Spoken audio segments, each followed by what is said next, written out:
Hagerty is the world's largest provider of specialty insurance for enthusiast vehicles and supports keeping car culture alive through youth programs, the Historic Vehicle Association, the RPM Foundation, and more.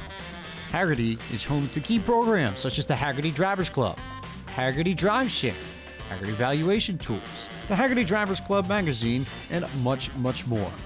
For more information, visit their website at hagerty.com. PCA Sim Racing is proud to have Hagerty Motorsports as its 2021 title sponsor.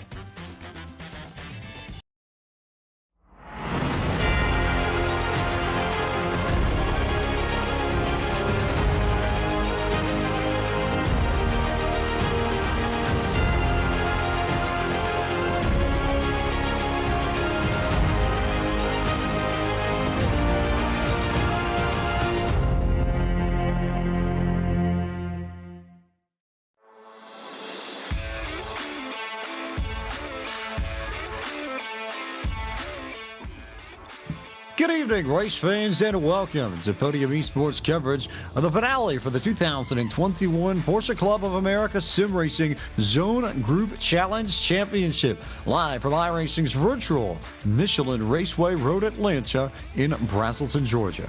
This is an event of PCA Sim Racing, presented all season long by Hagerty. I am James Pike, the voice of Podium Esports, alongside Taylor Burris, Rachel Whiteford, and our producer for the evening, Ryan Bauer, as we conclude the odyssey that for these drivers began back in November and ends here just outside of Atlanta tonight. We will crown champions in all four of our classes, but more importantly, Taylor Burris, we are going to crown a zone champion and find out which zone stands alone as the best of the best in PCA Sim Racing. We certainly will, and good evening, everyone. And what a track to test these drivers at here. Michelin Raceway Road Atlanta is by far one of the most technical and probably one of the most interesting tracks to compete at. I mean, it's the home of course, Petit Le Mans, and of course, many other great sports car races that have happened here at this roller coaster of a track, and it's going to test each and every single one of these drivers. Roller coaster of a track is just about right, I think, Rachel. Elevation changes are the name of the game here, more so than just about any other circuit, arguably on the surface. You can go all over the place with a car here because there are so many rolling hills that you have to navigate in order to find speed and have a successful race here. Absolutely, and it's certainly one of the tracks that evolves the most over a short time because dirt kicked onto this track can have a huge impact on the ability to drive certain lines. So Road Atlanta becomes an incredibly tricky track as the race goes on, but it's tricky to start with. Just to lap this place is difficult. It has many challenges you'll face. Some of them you have to simply know. At the crest from 2 into 3 is one of the trickiest corners, I think, in motorsports tracks in common circulation today because it's a blind crest into a corner. It's the sort of thing you'd expect on a rally course. It's a tricky section, then into the even trickier S's, down towards 5, which is so easy to lose traction. You have big runs, big braking zones, chicanes. It is a very busy track that will really test these drivers. The trickiest thing of all, I think, is just how tight it can be. Never mind the elevation pieces. It's not a wide racetrack, and we've seen consistently. We saw it when PCA Sim Racing was here for Series 5 last fall. We saw it in the Porsche Tag Heuer Esports Super Cup here. The chicane at turn 10, Taylor Burris. You've got people right on top of each other racing for positions on the last lap. There will be some oval-style contact, I think, just about guaranteed. It always seems like that corner brings some element of chaos to the end of each and every race, no matter where the battle for position might be in the field. It certainly is, James. And how many times do you think we've seen throughout all different styles of racing here at Michelin Raceway Road Atlanta on the iRacing service where we saw incidents happen going into that turn 10A, 10B chicane before they crest over the hill? It's always going to happen. It's just a matter of when. It's not the when. What? It's the when it's going to happen. And I'm pretty sure we're going to be seeing that happen probably in each and every single one of our classes tonight. Some form of drama going into that. would be very par for the course as we bring you this first class of the evening, our first race from the challenge class, which of course is brought to you by the Z1 dashboard. We look forward to bringing you 4 classes worth of action to conclude this first part of the 2021 PCA season. Of course, we also have the Team Racing Series and Series 6 that you're going to see over the course of the next month or so. But tonight, it's all about the finale to the Zone Group Challenge. And if you go log on to z1dashboard.com, you can use code PCA21 to save 50% off of your next order. It's time to bring you the starting grid for this first race of the evening. Robert Rose with the fast time of a 1 minute and 15.853 second lap to take the top spot over David Palmer. Stephen Kemp will start from the 3rd position. 4th in the grid will be Daniel Florian. David Snelling rolls off from the 5th position. 6th will be the 666 of Ryan Rapidas. Volker Krebs begins this evening from 7th. 8th is where you'll find Kim Frick. Alan Kirby starts the 9th spot, and 10th, Taylor, is where you'll find Scott Rogers. Michael Burgoyne will be starting in the 11th spot from Zone 6, followed by Zone 1 competitors Robert Benson in 12th, Anchor Bergzone in 13th, 14th goes to Fraser Marshall, 15th, Jack Stevenson, with Stacy Owada from Zone 6 in the 16th position, Andrew McCune in 17th, 18th, John Bradley, 19th, David Purdy. That concludes the grid. It's a quick look at Road Atlanta. It's a 2.54 mile circuit with 12 turns officially. We're racing on technically May 15th, 2021 in sim as we go green flag racing, and we are underway from Michelin Raceway Road, Atlanta. Off and away we go as Robert Rose leads this field off into the very tight turn 1. It feels like an off-camber corner, and then you come up the hill here, Rachel, and it is the almost blind approach entirely to turn 3 as you crest the hill that usually gives drivers so much trouble in an opening lap. Everybody looks like they've gotten through clean the first time around in this class, though. Yeah, they certainly have, and it's one of the trickiest corners we've got there, of course. And 5, I would say, is the next big challenge. That could be very easy to run wide there. Lose some traction, get a little bit too much on the outside as they come through just fine. In towards 6 now. To the double right-handers here at the very end of our track. Before the biggest corner you've got to get right at 7. It's all about the speed you get off that corner. Maximize that, and you have a great run down the straight here. It's not quite straight, but this is straight, apparently. Yeah. Leaders off of the long straight. You can already see some of the drivers weaving and moving their way around that straightaway just to try and break the draft train and potentially either keep someone behind them at bay or gain a few seconds, a few tenths on somebody ahead of them as they sweep through this turn 10 chicane, which we are going to talk about a ton tonight. No question about it. But the other thing that you might notice here as you take a look here, something that came in the most recent update to iRacing, all new visuals for Michelin Raceway Road Atlanta, which actually were put together by Atlanta native and officially broadcast and media director at iRacing, but the executive producer for iRacing's in-house broadcasts and director of the broadcast for the Porsche Tag Heuer Esports Super Cup, Drew Adamson, who is a big fan of this circuit, so it was a bit of labor of love for him to come in here and update all the signage and all of the decorations that you see around the racetrack. So everything pretty well enough to spec with present day courtesy of Drew, and the new coat of paint, especially the new curves, which now match the Michelin colors here as you ride on board a little bit deeper in the field. But you get a good feel for this place, and it certainly has rejuvenated the look of this circuit, I think, Taylor. It definitely feels very different compared to what it was like before we got our update back in March. It certainly has, James. I mean, looking at the track right now, it actually feels more lively and colorful compared to the previous update that it was. So it's a very good addition to the service. And of course, I know Drew had a great time building this update here for this track as they work now under what is now the Fox Factory Bridge instead of what it used to be the Suzuki Bridge. So very nice to see those small, minute details added on to just bring this track even more alive. This is a circuit that Drew has a point that he makes to all of us in the iRacing team. That every car can come to Road Atlanta and put on a good show, that it is nearly the perfect racetrack because everything here will be racy, will be competitive, and we're seeing some of that already bear fruit. Here's a battle back in 18th. David Purdy looking out the front of his window towards John Bradley. Jack Stevenson is also here too, but again, these cars all bunched up incredibly tightly with one another, and I have a feeling it's going to be like that for a very good chunk of this race, Rachel, and probably with the other classes too. Absolutely, you've got the big things here at Atlanta that make a track great. You've got big straights, you've got chicanes, really slow speed chicanes I might add.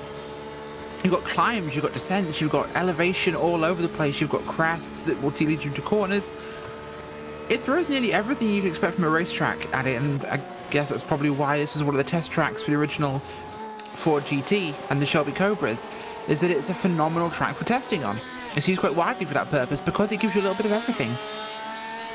And we're also not terribly far away from the Charlotte hub as well. Atlanta only about 3 hours on the motorway south of the Queen City, and it's very easy for drivers to come travel down here. And this, alongside Virginia International Raceway, represent arguably the two best circuits in the Southeast so far as road courses go. Daytona and Sebring down in Florida notwithstanding, of course. And you could probably chuck a word in for Barber Motorsport Park in Birmingham in too, but not as close as Road Atlanta and VIR. So you see people come here to test often because of its proximity to that Charlotte base, which, along with Indianapolis, represents just about 95% of the motorsport industry in the United States. As you watch a battle for third, fourth, fifth, you go on board here with Ryan Rapolas out of the Reason Total region, representing the greater Philadelphia area in Zone 2. He's just behind Stephen Kemp and Daniel Florian. These three in a train heading down that long back straightaway towards the ever so tricky chicane in turn 10. As they work their way down the hill right here, well, notice the elevation changes. I mean, how much gain you're going through. You're actually going probably anywhere between over 100 to 200 feet just about with the elevation changes that you're going through here, especially through turns when you're heading to turn 10, and then the climbing up and down the S's, James, in turns 3 all the way up to turn 5. So it just shows the roller coaster effect that you have to deal with lap after lap after lap, and these drivers are doing a phenomenal job of it right now as we watch Robert Rose and David Palmer have a battle. Rose and Palmer, first and second. Remember, these two were tight at Road America last week, and then Palmer made contact with Rose and went off the course at turn 1, and it completely flipped this race on its head as Daniel Florian gets set to go and rock and roll and try and make a move here away from Stephen Kemp, away from Ryan Rapolas. Actually, the moment I speak of at Road America at the end of the qualifiers, but still, there is history between those two. That's the point that's worth noting, so we'll see if it comes up, as Rose currently leads Palmer by about a second and 3/4 tenths. It keeps wavering ever so slightly depending on where they are on the course. We'll go a little bit further back, though. This is Stacy Iwata in the 14th position, just ahead of Jack Stevenson, who rides in 15th. And the driver out of the Canada West region trying to fight off the Chicago-lander for a spot down the backstretch.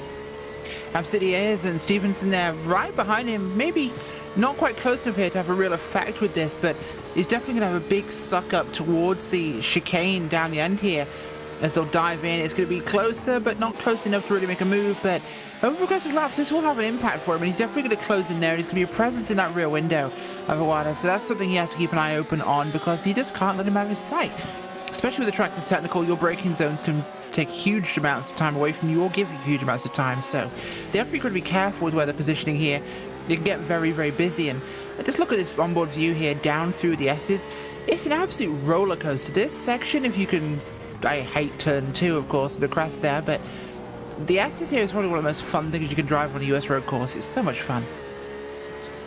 Tricky, but very satisfying to get right. Same here with this tightening apex section at the very back of the course that you see Kimthrick go through now. You have to get on the brakes a little bit, but really have to stomp on them to make sure that you nail them out of turn 7, the tightest corner on this circuit just about, before you open up on the very long back straightaway where officially turns 8 and 9 rest, but it effectively functions as a swaying straightaway that leads into the chicane at 10A and 10B. It certainly does, and this is where drivers will try to negotiate, try to see if they can get to the inside of their competitor, as we see a little bit of a brake lock up for one of the competitors as they exit out of turn 10, but Coming off of the turn 10 chicane, you have to be careful as well because you're going uphill and the car can sidestep a little bit for you if you get on the gas too quickly. So drivers have to be careful with that as we go on board right now with the 5th place driver of David Snelling from the Northeast region, Zone 1. He is in hot pursuit of Ryan Rapolos as they go back down through the S's. You want to talk about treacherous corners? I'd almost hoped that we had stayed on board there a little bit just to ride the crest over turn 3. That to me, Rachel, having run enough races here myself, is one of the hardest places to get right on this circuit because it is one of the very few places I can think of in the sim outright where your apex is entirely blind. Alan Kirby just worked his way through there. We ride on board with him at 16th, but there are some places that are hard here. This run out of the S's turn 5 is tricky. You have to nail your apex right, and if you open up the corner exit too much, you end up in trouble, and if you don't brake correctly in 6 and 7 or down to the chicane, you're not going to be loving where you're at. But turn 2, if you don't have any experience here, you're not going to be able to hit turns 2 and 3 well because you have no way to see where you're going. Yeah, you have to really slow down if you've not done this before. It's a muscle memory corner. It's something you've got to do by reflex. You've got to know where you're turning in, know where you're pointing the car, and just have that amount of steering dialed in that you can put it there. It is a very difficult corner to take for the first time at speed. You simply can't. If you try and take it at speed, you'll see here as they come up the head of the crest, you see nothing. You see nothing. You're coming left and immediately right because it's been there. You will go off 9 times out of 10 before you get this right. It's one of those corners. Thankfully, in the sim, we have that advantage that we can go off. It doesn't cost us anything, but you will butcher that corner over and over again. It is a nightmare and I hate it. But it makes the track amazing. At that point, you almost are better served just following the cars ahead of you. And I think you noticed that you saw the train and saw where they started to veer to the right. And that almost serves as your indicator to start making your move that way yourself, more so than watching the actual circuit in front of you, which is a rarity and an oddity amongst races here, or races in iRacing rather.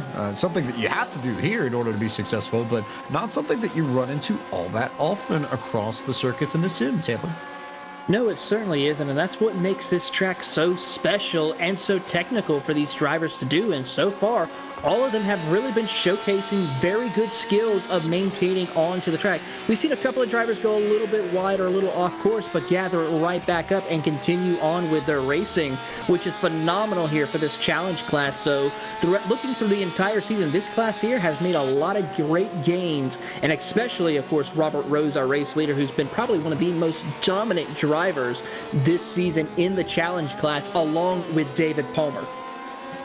Rose and Palmer have been the class of this class in particular, and I would imagine they will probably get the call up to the sport class for Series 6 should they choose to participate. Such has been their pace in this challenge class throughout the Zone Group Challenge Championship. And it's something that we've seen pretty consistently. And Taylor, I'll come back to you on this specifically because you and I have been around PCA for a little bit, and we've seen drivers make moves up and go from challenge to sport and then to club and then to pro. As these drivers evolve and grow as sim racers, they gain more experience, they get better, they get faster, and they work their way up into the premier classes of PCA sim racing. And you know what? We not too long ago I had a conversation with Jim about this. You know, the PCA has done a phenomenal job with coaching and training these drivers in the sim with their EDE, instructors and instructions given on these tracks. And that's what makes these drivers so great here in PCA sim racing. And that's why these drivers in this class, if they choose to, will work their way up and probably within the next another series or two, see them competing with some of the biggest names in the PCA's pro category.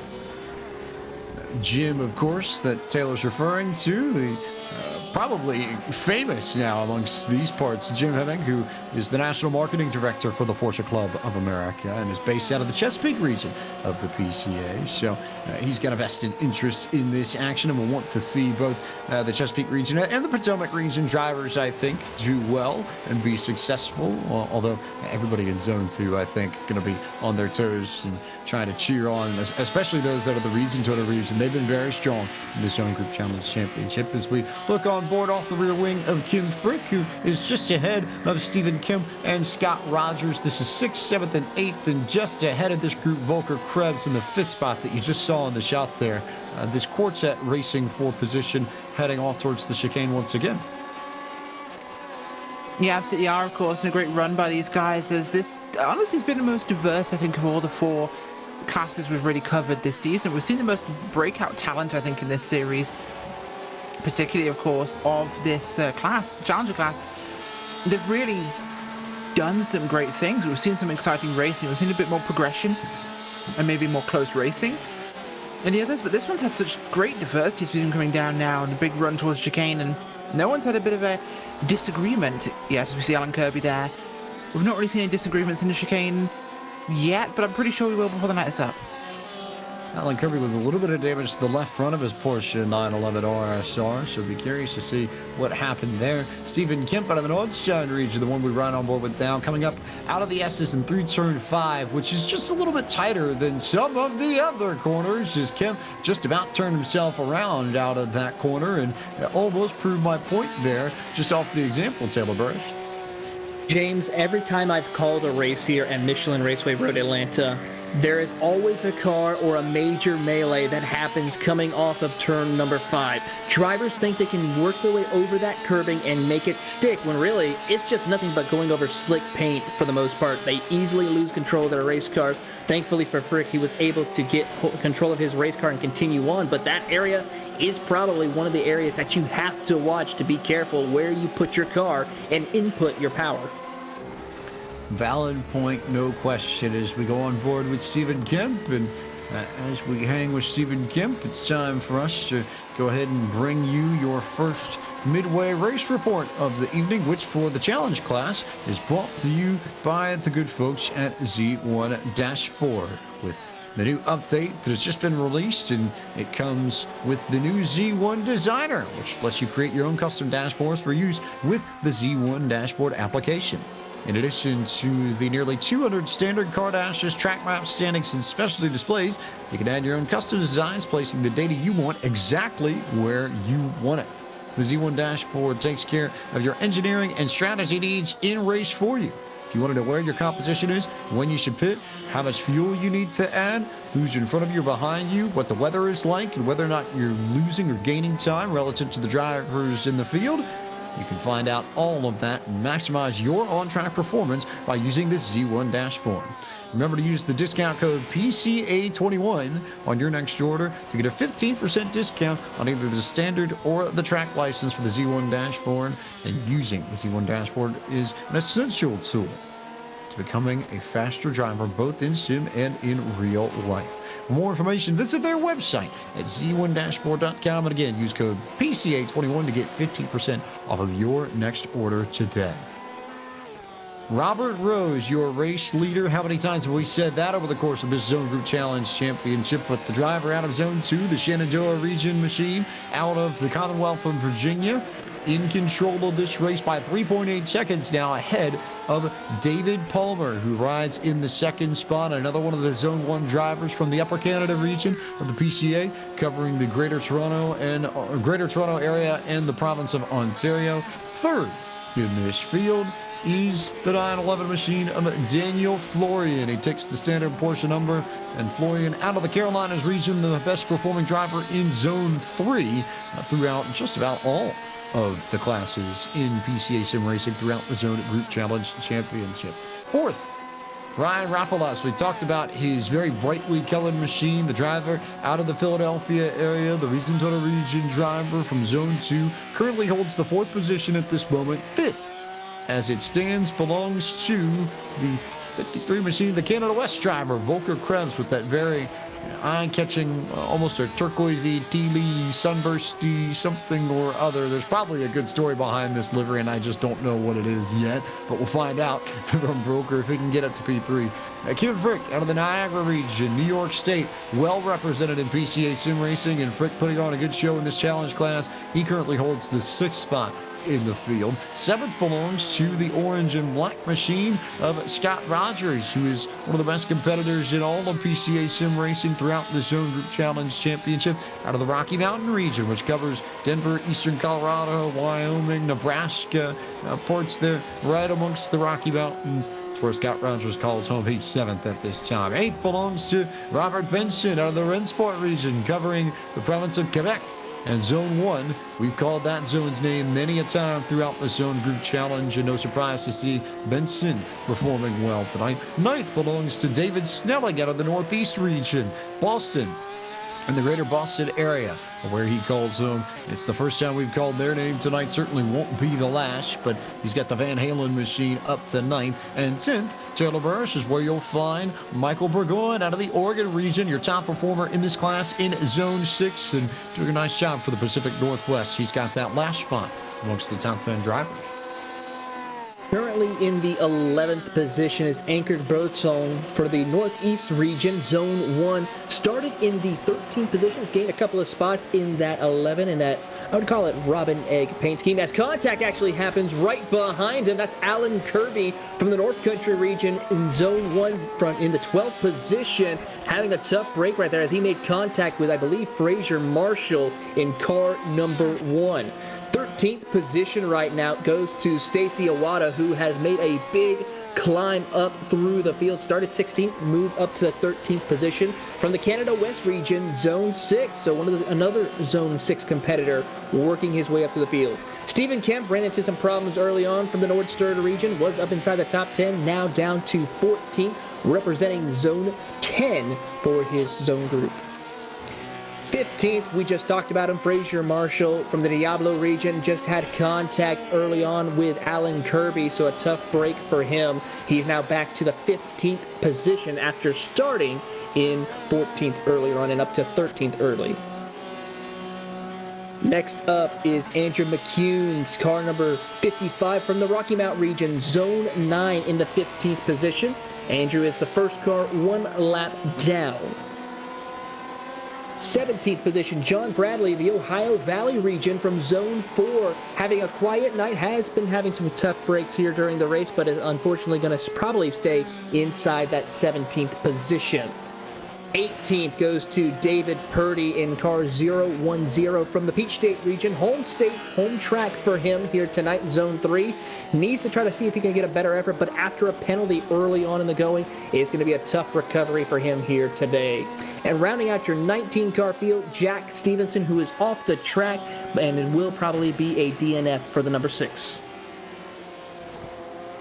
And that is your full field rundown and your first Midway race report of the evening for the challenge class. This is brought to you by Z1 Dashboard. Remember, log on to z1dashboard.com and use the code PCA21 to save 15% off of your next order. Robert Rose out in front by 7.5 seconds now, and Daniel Florian back of David Palmer by 15 seconds. So battle's pretty well sorted out.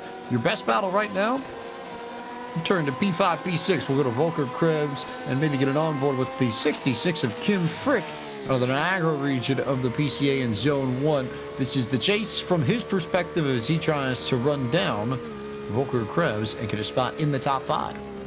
Yeah, he's going for what he can here, but he's got a good gap back to the guy behind him. We're looking from him now, Kim Frick, as, well, it's going to be a long drive for them, but gaining time around this track is incredibly hard, especially towards the front of any field you'll be in. The quicker drivers are, the less mistakes they're going to make, and the more chance you're going to have to really just keep that gap, maintain the distance, and hold somebody off, because they could be close at a different track, and this would be considered really, really close. But at Road Atlanta, this is actually pretty far apart. This track doesn't give you many opportunities.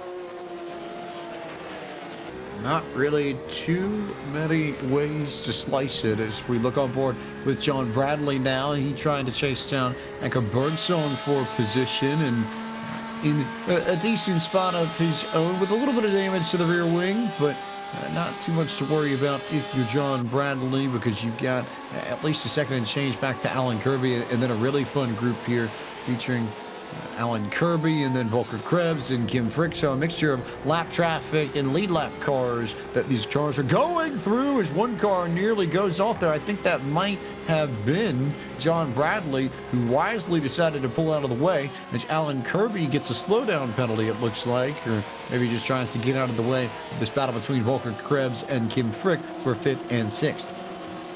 Well, just as a reminder, James, Kirby did get that penalty when he made the contact with Fraser Marshall going into turn 10 when we were doing the full field rundown, so that's probably the reason why he's at. But that car that was in the way, I'm going to see who that was, because that was a very close call for those drivers inside the top 5, and that was John Bradley, another driver, though, who is involved with that, but that was a close call indeed. A very close call, no question, as we continue to see Krebs and Frick and Ryan Rapalas too, who's got some damage to the front end of his machine. So we may be in for a good fight between Rapalas and Krebs, and maybe Frick if he can get up there. But for the moment, we'll watch off the back of Rapalas and see what he can do coming from the 4th position. Yes, they are, and it's going to be really, really close between these guys at the moment, as Rapalas really pushing this thing at the moment. He's trying to do what he can to really open this gap here. Krebs has been incredibly quick over the season so far, so I won't be surprised if we see him get close and maybe make a move in the very near future, as they're going to shoot down here the start-finish line. Back up for the climb through 1. This off-camber right, climbing up the hill. Surprisingly tricky at full speed, because if you miss this slightly, you're off on an adventure in the grass and you aren't coming back anytime soon. Cresting up over the top, down into the S's here for this roller coaster ride down towards turn 5, and by this stage of the race, 5 is getting some dirt kicked back on it, so you got to be a little bit careful here you don't take too much, because I've seen my share of drivers take that trip to the left-hand side of the Armco here. You see all that tyre barrier there? It's for a good reason. That's where they normally end up. Keep our eyes on it here, looking a little bit further back in the field as there's nearly contact there, and I believe that was Scott Rogers who just gave up the position to Robert Benson. So Rogers back to 8th, Benson to 7th, and now we're starting to see, I think, just the aggressiveness of this track, especially from the elevation change perspective, start to take its toll on these drivers. You combine that with the narrowness of the actual racing groove, and maybe not a huge shocker that there are so many cars with damage, Taylor.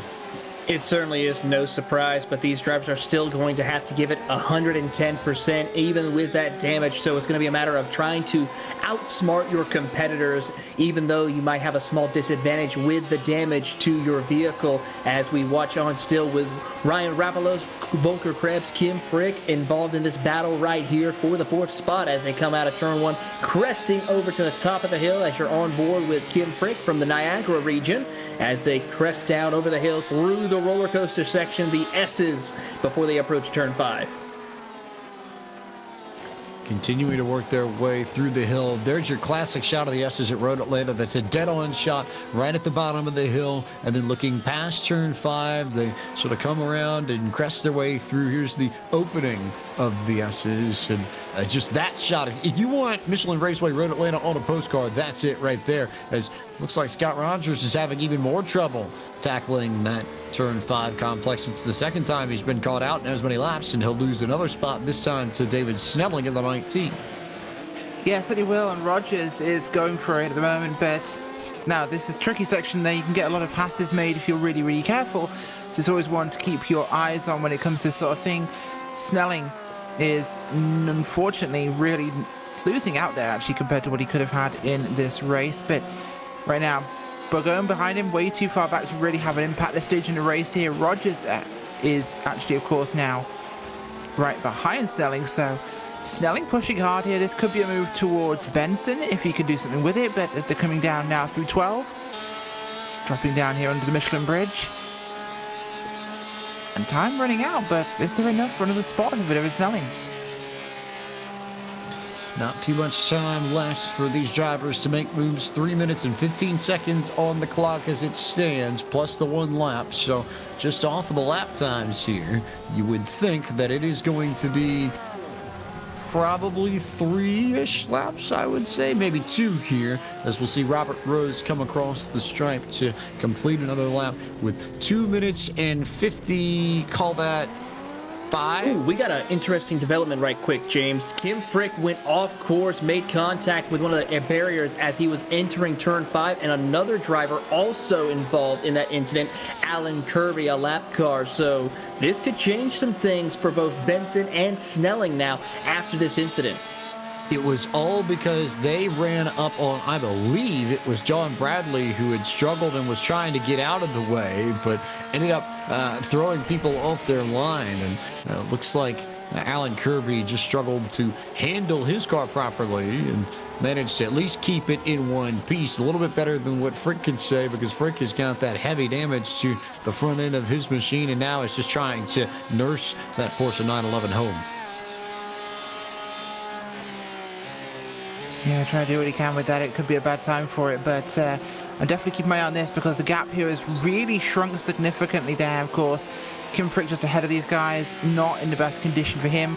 This could be a double pass, but the biggest advantage here, of course, is going to be for Snelling, because Kim Frick's going to bottle up Benson, and if Benson hasn't got the ability to get past him really quickly, Snelling will be on top of him too. Look at how close he's got already. Big lunge there from turn 5. Huge overspeed. As Snelling pulls alongside here and runs to 6, love the inside line. It won't need him to get bottled up by Kim Frick, but this could equal 2 spots here for David Snelling. So recovering back towards where he comes, as he locks it up, it goes wide. Oh, heartbreak in the end here, because he's going to lose not 1 but 2 places potentially. That is big for Snelling. He overcooked 7. I will apologize on our behalf to David Snelling for cursing him. That was classic commentator's curse. I was about to say how remarkable it was to set up that nicely and get the right run into turn 7 and 8. And then that happens, and he loses all the track position he just gained, as Robert Rose will get the white flag this time by. So 1.5 laps, I suppose, is what we'll call it, Taylor Burris, left for Rose to go to victory lane and knock out another win in the Zone Group Challenge Championship and take the, I believe, Challenge Class title. Actually, no, it'll be tight. It'll be tight because Palmer's still in second, so this might not just be over just yet. It's going to be close right here, James. We'll have to see how the rest of the results go. Of course, knowing how the championship is, as we see our race leader coming across the line to take the white flag, if there is a tie for this, it goes by wins, then top 5s, average finishes, least incidents, and then laps led. So that's going to be how it is when we see if there is a tie, and depending on how deep that tie will go.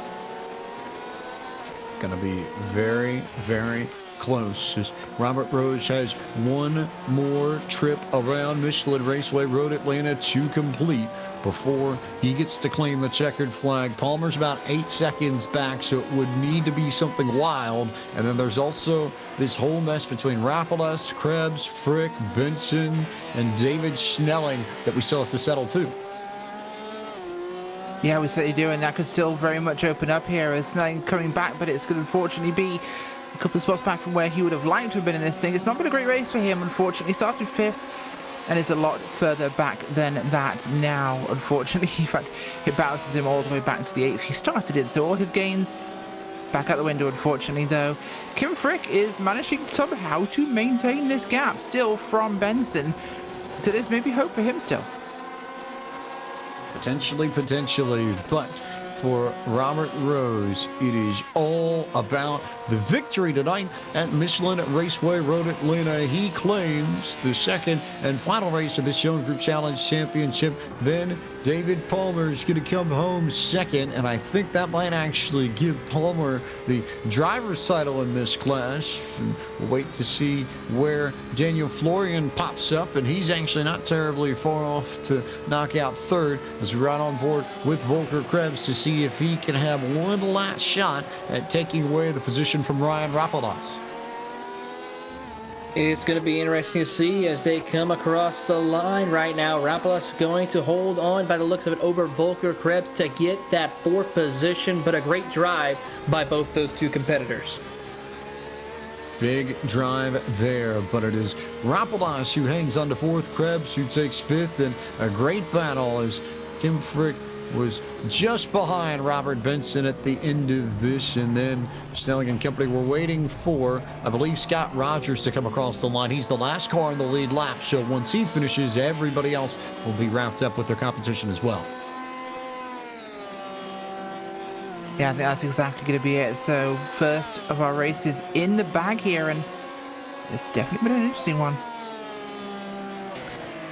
Good way to get us started. We've got 3 more races this evening as Rogers decides to go a little bit deeper, I think, than expected into that final corner. He was just trying to get as much as he could out of it, but the man out of the Rocky Mountain region in Zone 9 comes home, comes across the stripe, and finishes in the 11th position. And we can now go to the full field rundown and tell you where your favorite driver finished. Robert Rhodes, your winner, ahead of David Palmer. Daniel Florian finishes the podium off with Ryan Rapolas and Robert Benson completing the top 5. Kim Freak, David Snelling, Michael Burgoyne, Stephen Kemp, and Volker Krebs, the rest of the top 10. Taylor. Coming home in the 11th position will be Scott Rogers, followed by Stacey Awada in 12th. 13th, Fraser Marshall, anchored Birdsong in 14th. Alan Kirby will come home in the 15th position, followed by David Purdy in 16th. Andrew McCune in the 17th position, followed by John Bradley, 18th. Jack Stevenson rounds out your 19-car field. And there's your full field rundown for the challenge class, which as always is brought to you by our friend at Z1 Dashboard. We thank them for their support of PCA Sim Racing during the Zone Group Challenge Championship. Use the code PCA21 to save 15% off your next order at z1dashboard.com. For now, we'll take a quick moment to pause, reset, get ready for the sport class race. We will talk to your challenge class podium as well and make sure that we get words in with them. But for now, we'll take a quick break and be back with more coverage from Podium Esports of PCA Sim Racing Zone Group Challenge Championship from Michelin Raceway Road, Atlanta.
Hagerty is the world's largest provider of specialty insurance for enthusiast vehicles and supports keeping car culture alive through youth programs, the Historic Vehicle Association, the RPM Foundation, and more.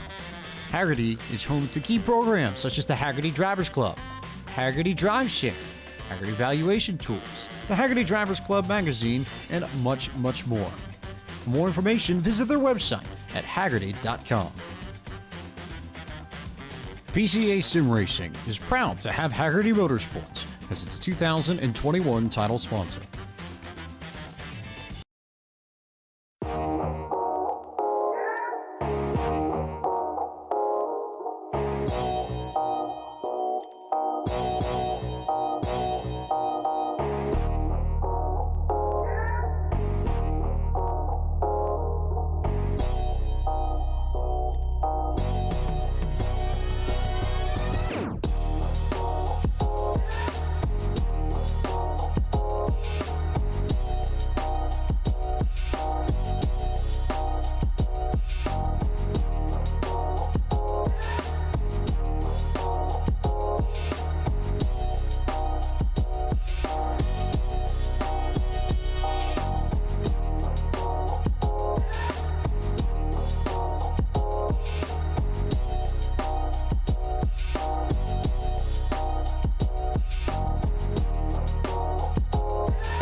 Welcome back to Podium Esports coverage of the Porsche Club of America Sim Racing Zone Group Challenge Championship from Road Atlanta. Time for your sport class tonight, with action provided to you courtesy of Pirelli. Dave Craig with a 1:15.730, your top qualifier. Daniel Rubel, Jeffrey Lynch, your top three. George Markadegas and Orgun Garalp start 4th and 5th. 6th is Ryan Korsiowski. Aaron Ambrosino starts 7th. 8th is Greg Sampson. Ken Tubman 9th, and Arne Klaassen starts in 10th. Taylor. Heath Morgan starts in 11th, followed by Thomas Doherty in 12th position. Jeff Rosenthal in the 13th position, followed by Paul Sulk in 14th. Moat Mardini starts in 15th, followed by John Croak in 16th position. Thomas LeMay, 17th position, followed by Donald Binkley, 18th. Chip Witt is 19th. Adam Gerling rounds out your top 20. 21st is Will Mungia, with Peter Yerksa in 22nd. Lanre Sarumi in 23rd, with Brian G in 24th, and James Bernard in 25th. That completes your grid for this sport class, presented to you by Pirelli. This, of course, Michelin Raceway Road Atlanta, a 2.54 mile, 4.088 kilometer circuit that opened in 1970 with 12 turns officially. We go for 30 minutes here over the course of this evening, plus the one lap for the race leader. In-sim time is May 15, 2021. Just about 9:45 a.m. local time. Air temp 65 degrees Fahrenheit. Track temp 72 degrees Fahrenheit. Winds to the northwest at 2 miles an hour. And humidity of 46% as we go racing in this second event of 4 this evening. And Dave Craig, Daniel Rubel, and Jeffrey Lynch will fight for position off into turn 1 here for the first time in our second race of the evening. Craig takes on, then Rubel, then Lynch, then Markadekas, then Korsiowski, who got a good jump as they work their way up the hill and over turn 3.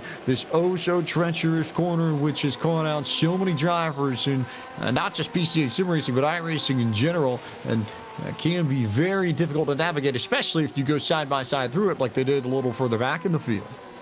Certainly so, and in fact, just to bring out right quick, Paul Sulk went off into the tire barriers entering turn 1, so he has dropped back, and he is going to be having a tough break right now. He has lost touch with the field, but keeping an eye on this gaggle of cars, pretty much from third position of Jeffrey Lynch all the way back to Gregory Sampson in 9th is a train of cars ready to do battle, as here comes Sampson to the outside of Ken Tubman as he made a mistake coming out of turn 7.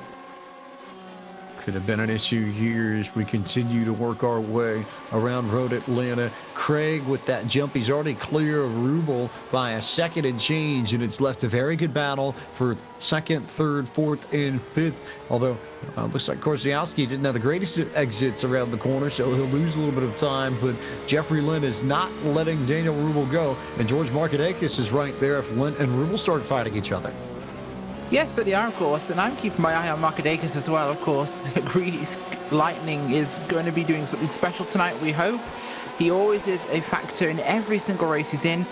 Looking forward to seeing what he can pull out of this one, but Craig out front, he's already making headway. He's got a good gap here over Rubel, and Lent is looking like he's about to, well, let's see if the Greek Lightning can bring home the yogurt. I was stretching for a Greek pun there. I am so sorry. About to say, it would have been easier to just do something off of Greek yogurt instead of Greek lightning. I know, but he is Greek Lightning. That is his name. Yogurt doesn't really lead well to speed. No one ever thinks yogurt and fast. I don't know. I think yogurt can be pretty fast. Don't you think so too, Taylor? Well, I don't know about fast, but maybe if you take the S away, it might help add some fat, but I don't know for sure. We'll have to wait and see how that goes on. Well, usually people will eat yogurt when they're trying too fast, perhaps. Possibly, that is true. We are now definitely stretching. Oh yeah, no, we took that ball, we ran with it, but it's time to come back to planet Earth per se, and keep our eye here in the battles. It's Garalp, Ambrosino, and Sampson racing for 6th, 7th, and 8th. You're on board now with Arne Klaassen, who has got a rear view mirror, or maybe rear view camera space full of Thomas Doherty, who will go to the inside and try and get the spot away, make that work. Oh, they nearly bounce off each other into the one spot where you pretty much cannot go nose to tail, but looks like Klaassen was able to pressure Doherty into a little bit of a mistake there. Got him wide and 3, but certainly enough to make it all work as we keep our eyes peeled on the battles amongst the top drivers. Markadakis and Korsniowski, and a good one of their own on board with Korsniowski, who's only maybe a car length back. Markadakis is blue and red and white, or red, white, and blue, or blue and white and red. How many different color combos can we call that one, Taylor?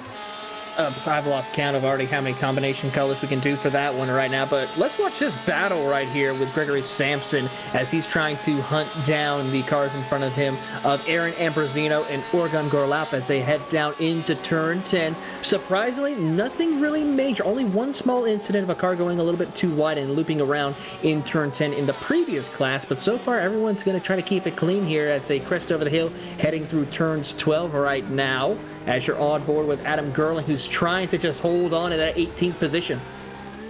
Gerling trying to keep Lanre Sarubi and Ryan McGee at bay as they continue to fight for spots. Good battles all over the place here, and Korsniowski and Markadakis have backed up a little bit, actually. So we go on board with Greek Lightning to Garalp, Ambrosino, and Gregory Sampson, and even Ken Tubman, all of them in the mix, not too far behind this.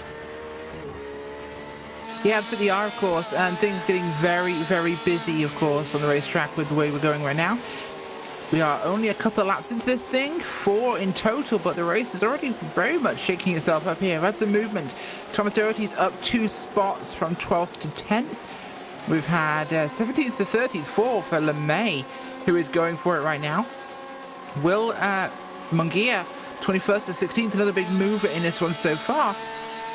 Top 10, however, pretty static. Some 1s, some 2s, that's about it. Our top 4, however, completely static. The only mover we've seen there has been Kowanowski passing Gerlach. Gregory Sampson just went off in the chicane and caused problems for himself. He's going to lose tons of position, slide all the way down to the 14th spot, maybe even 15th or 16th here as he struggles to get back on the racetrack and may go all the way behind Adam Gerling and loses so much track position and drops like a stone through this field. And as Sampson unfortunately fades towards the back half of the field, we'll turn our attention now to the drivers who finished in the top 3 of our challenge class race and see if we can't get a word with some of the drivers who were so impressive in that first race. And Robert Rose was the race winner and had a magnificent drive and wasn't really challenged at all over the course of the evening. And Robert, just as easy drive as you like in one sense, but you're still racing the track here, and I would argue a little bit more so than a lot of other places, just because the elevation changes are so abrupt and you've got a lot of blind corners here in a way that you don't necessarily have to deal with a lot of the other circuits we visit in PCA sim racing. How tough is that on the driver? Yeah, so thanks first of all for everything, and I mean, yeah, Road Atlanta can be tricky. You hit it with the elevation changes. There's a couple places where the car, gets a little light. I know the RSR, we were just talking about this in the interview room waiting to come in. The RSR is so stiff that it doesn't like the curbs here like some other cars you can get in. So you got the curbs to deal with. You got some elevation changes, and it gets narrow going up the hill through 2 and 3. And so, and they lead to a really high speed section of the S's that you really want to be flat through. So it really ties together. It's a fun track. It's challenging, and there's never you can't really break concentration. Even going down the back straight, you got to be paying attention and thinking about what comes next at the end of the straight. So we see George Markadakis have some issues on screen, but a strong performance for you throughout PCA Sim Racing Zone Group Challenge. I don't think that it's going to be the class final as a driver, but to be able to perform well for you and your zone, I have to believe it's a good warm-up for Series 6 when people really start digging into the baking. Yeah, I think that the Zone Group Challenge has been a real unique and interesting competition. I really kind of wish that there was 1 or 2 more rounds in the actual championship and a little less in the qualifying side of things, but that is what it is. It's been fun. I look back on it and I got to salute David D. Palmer. I mean, he really didn't make any mistakes. I mean, I knew what needed to happen tonight, and I was watching the relative, and I knew he was sitting pretty good in second place, so there's nothing I could do at that point except kind of, I'm not going to hope anything bad happens to anybody, but I knew it was going to take a mistake on his part to change anything anything. So congratulations to him. I look back on things. I'm proud of the series I put in. I think I was fastest in every single session once I stepped on the gas, and so I felt I got to be happy with that. And I think it just came down to a 10 or 15 minute stint at Spa that didn't go my way. And it's, 2 races and there's no margin for error, and that proves out. So my hat's off to David D. Palmer. All the guys from Zone 1 are fast. I'm proud to represent my group, though. Ryan Rappolis did a great job. I'm really looking forward to getting in and watching the rest of the Zone 2-4 guys race this evening. Well, Robert, congratulations on your victory tonight at Michelin Raceway Road Atlanta. Thanks for the time, and we look forward to seeing you a few weeks from now for Series 6. Yep, I'm looking forward to it. Thanks for everything you guys do. It's great. As always, PCA Sim Racing, HAGERTY Motorsports, Z1 Dashboard, my wife Amy and my kids. Big shout out. They've been rooting me on the whole way. Thank you very much, sir. Robert Rose, your race winner this evening. Runner-up in points is a driver in this challenge class as well. We turn our attention from P1 to P2 in the challenge class. David Palmer is with Arm Taylor Burris. Here with David. Hello, David. Well, first and foremost, congratulations on your second place finish and your thoughts on racing here tonight here at the season finale at Michelin Raceway. Yeah, great. It was a great race. A very different track than Spa. Lots of tight corners and shorter track, but it was great. I love the style, and congrats to Robert Rose for winning this race. I knew it was going to come down to a few drivers there in the end, and but I'm really happy, I guess, to win the previous race and finish second. So I think I'm the zone champ. So I'm excited about that. Your thoughts on battling with Robert Rose this entire season, pretty much. You have great battles since beginning. Your thoughts on that battle you've had? Yeah, it's been terrific. I learned from other drivers, and he's a great one. So we've been chatting offline a bit as well, and lots of respect. He knows his stuff and very skilled. So great competition. And of course, we can confirm that as well, David. You are the class champion right now, so congratulations on that. What can we expect to see from you in the next series? Yeah, that's terrific. Yeah, no, I'm thrilled. I think this is my first year of sim racing, so it can only get better. And I really have to say thanks to my Zone 1 teammates, in particular a few guys, Michael Polisek and Chris Braun, James Huth. You guys have been amazing, great support. We got a great club, and I can't wait to continue next season.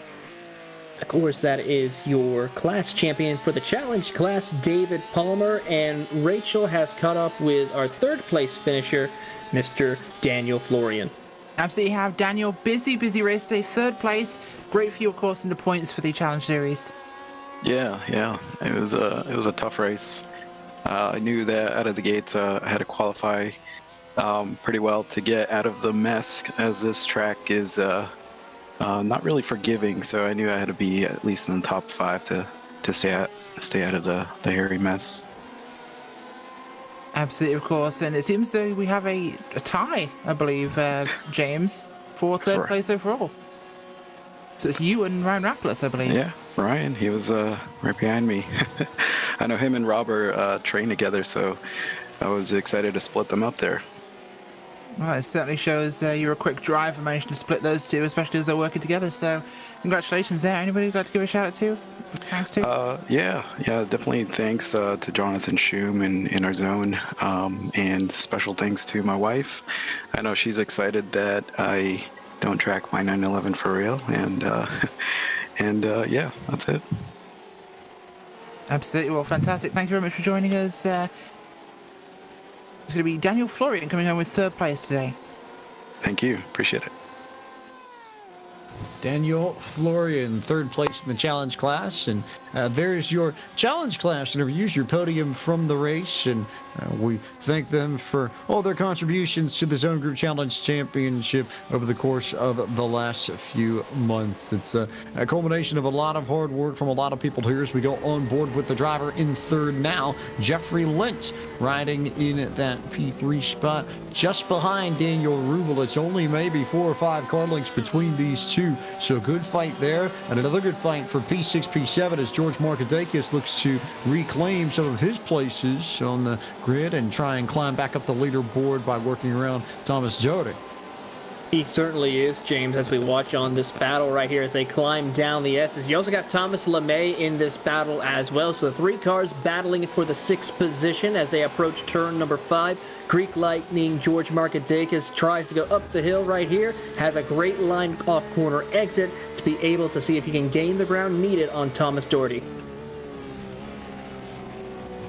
Working their way through the 7-8 complex as Doherty looks around at George Markadakis and tries to line things up best he can. You've also got Thomas Lemay, who's not terribly far back of that group either, so a good battle for 6th, 7th, and 8th in fairness. Likewise for 10th between Montez Montini and Arne Klassen, and then 14th between Adam Gerling and Gregory Sampson. Bonray Sarumi and James Bernard in a good one. Donald Binkley and John Crook in a good one. Just a lot of good stuff all over the place.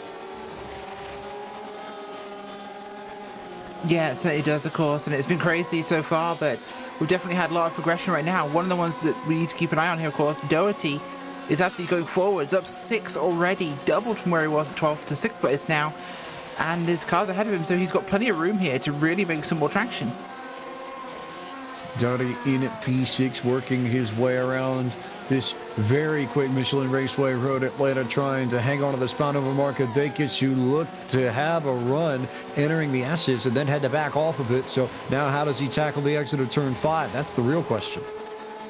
It certainly is right now, and with that extra pressure from Thomas LeMay as well, it's going to be interesting to see what he can do as they approach turn 6 now, enter the braking zone. LeMay watches on as Markadakis tries to take a peek, can't find the opening. Oh, a little lockup right there. That'll allow Markadakis to get to the inside. He gets loose, though, as they come off corner exit of turn 7 as they make the run down this back straightaway here with the inclusion of turn 8 and 9. Here comes LeMay to the outside as they make the run to turn 10.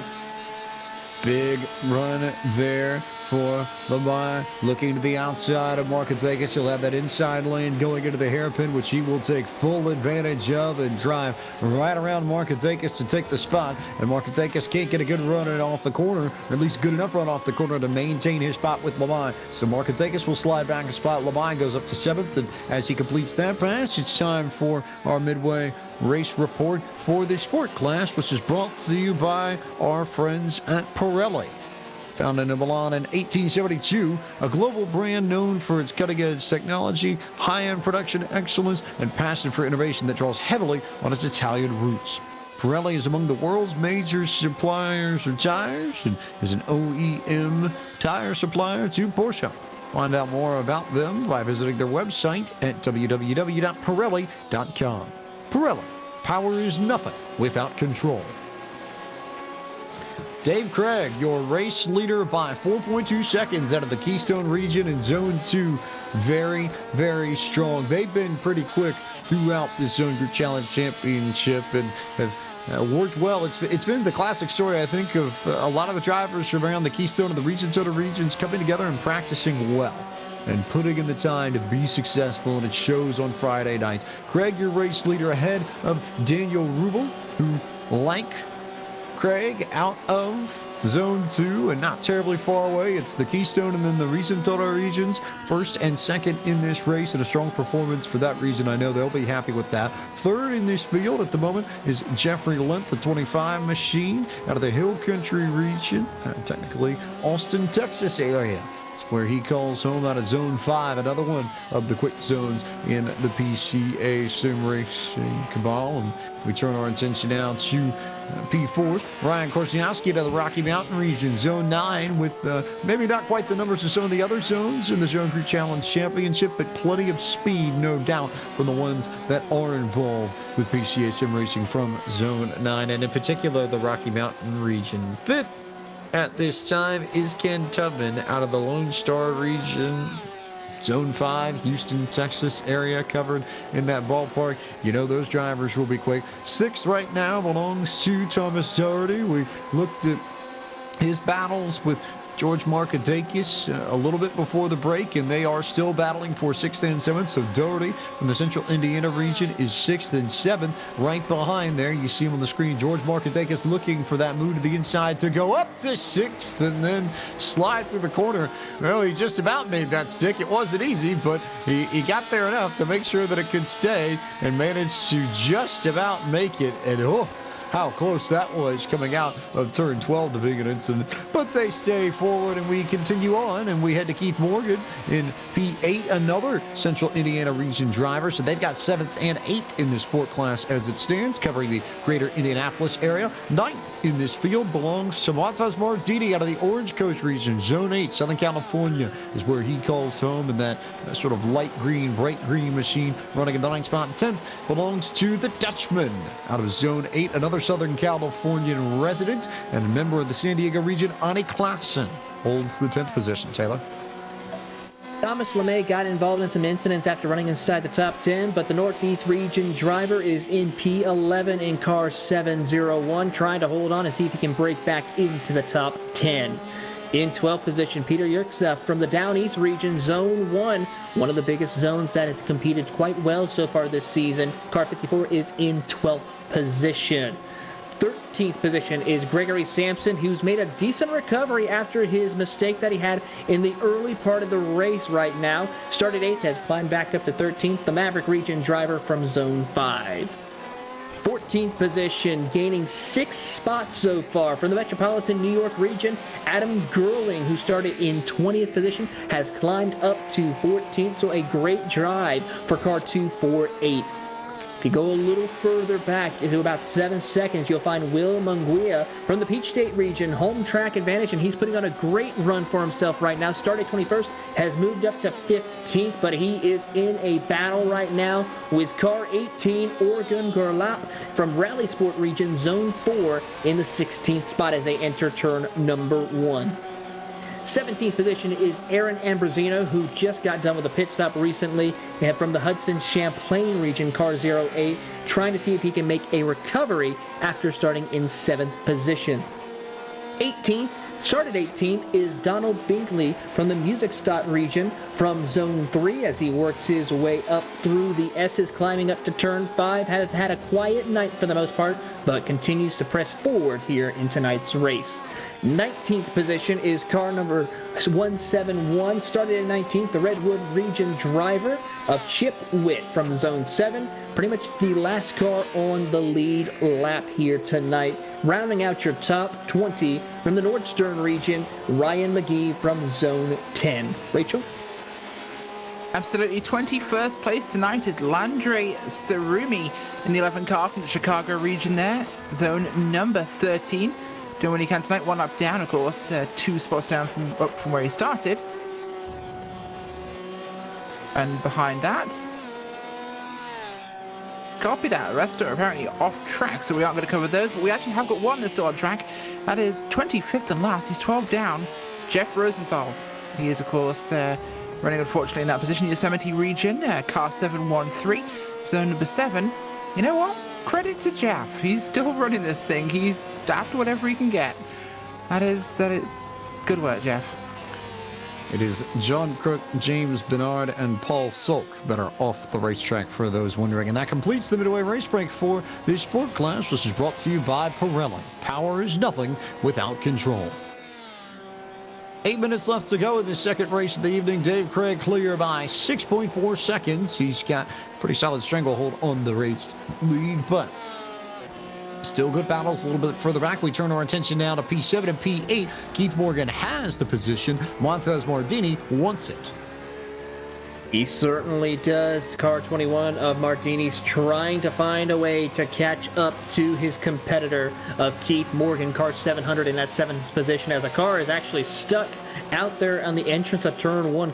That is Rubel, actually, who has had a big off right there. Unfortunate for him, who was having such a great run early on. all eyes here on this battle. This is the best battle on track, by the way, outside of Will Monguia and Aaron Ambrosino, who enter turn 1 now. So these two in a good fight as well, keeping our eyes peeled on Ambrosino, who's just back of Monguia and company, trying to line things up and wait for the opportunity to get through here and make things happen.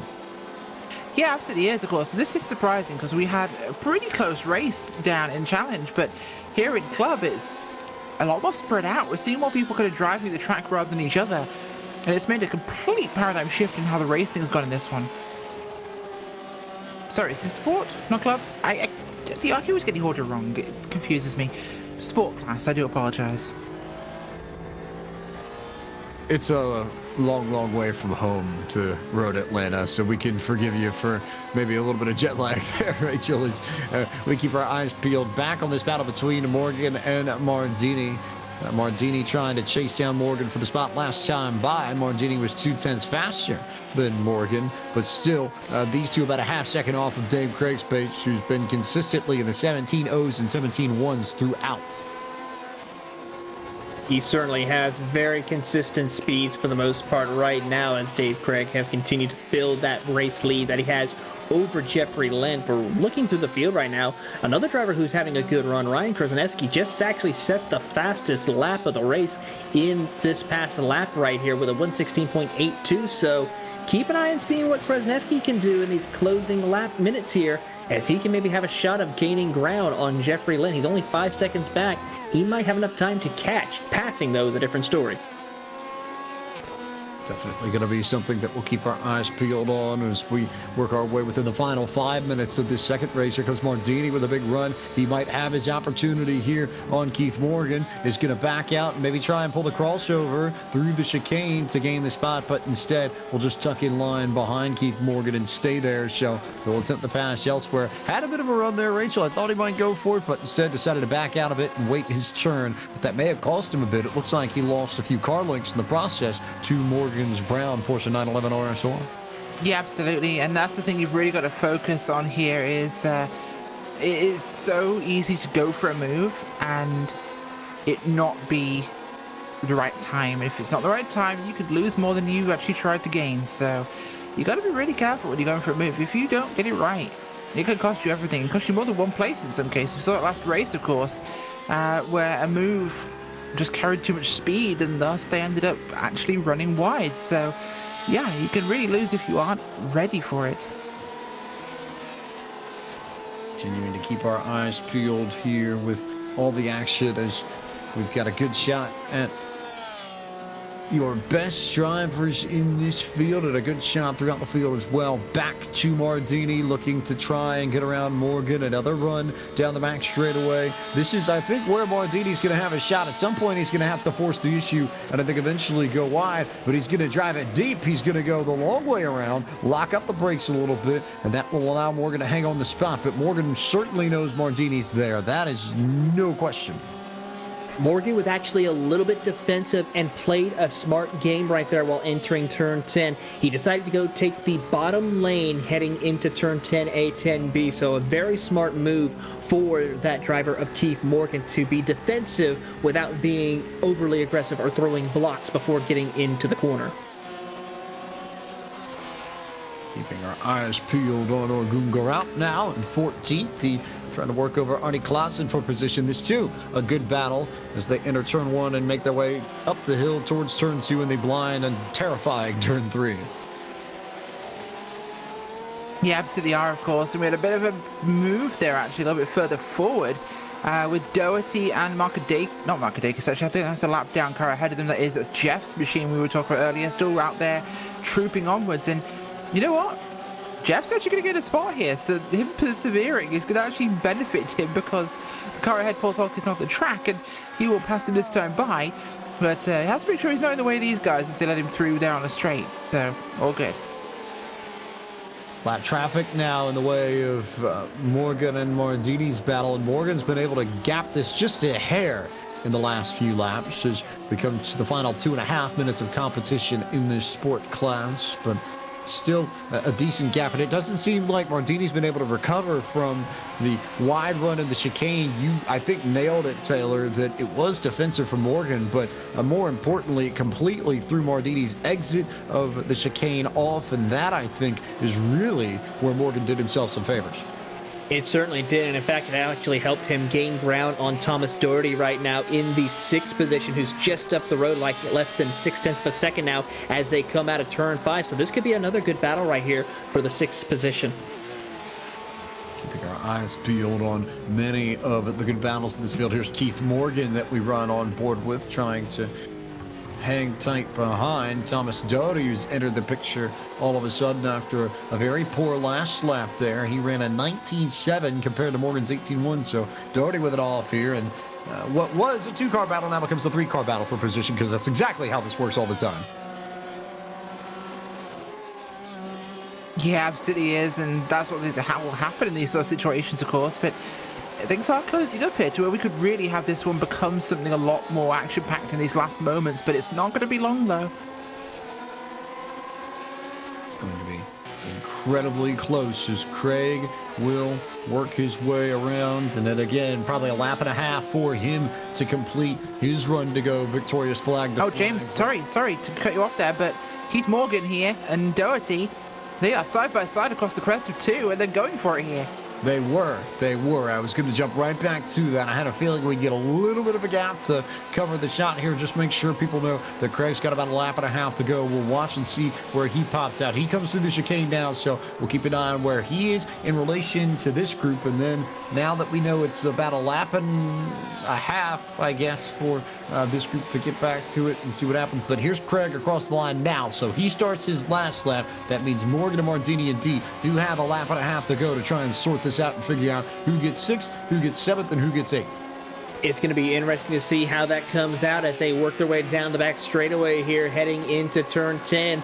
Keith Morgan is about 0.4 of a second back. Mardini's also right there as well. Let's see how they go into turn 10 right here, entering downhill. Here comes turn 10. Big send for Morgan to try to make up some ground. Mardini as well as they climb up the hill underneath the Fox Factory Bridge as they go underneath through turn 11, approaching turn 12 right now. It's going to be exciting to see what he does. Can't quite get close enough, but gets a good runoff exit.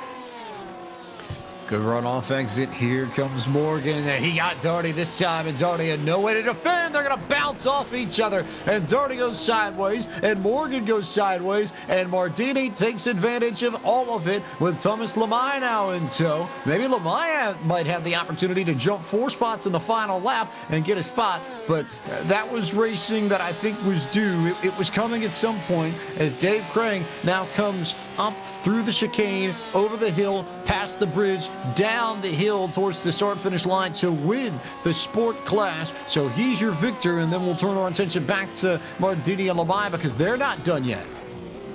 No, absolutely not. And Lemay, actually, he's already one of our biggest movers in the race so far, but this will push him even further if he can get past Mardini here. Although I don't think he got good enough run out of 7 here to make this one count, but they're going to run it down to turn 10 anyway. If I was him, I'd risk it for a biscuit here.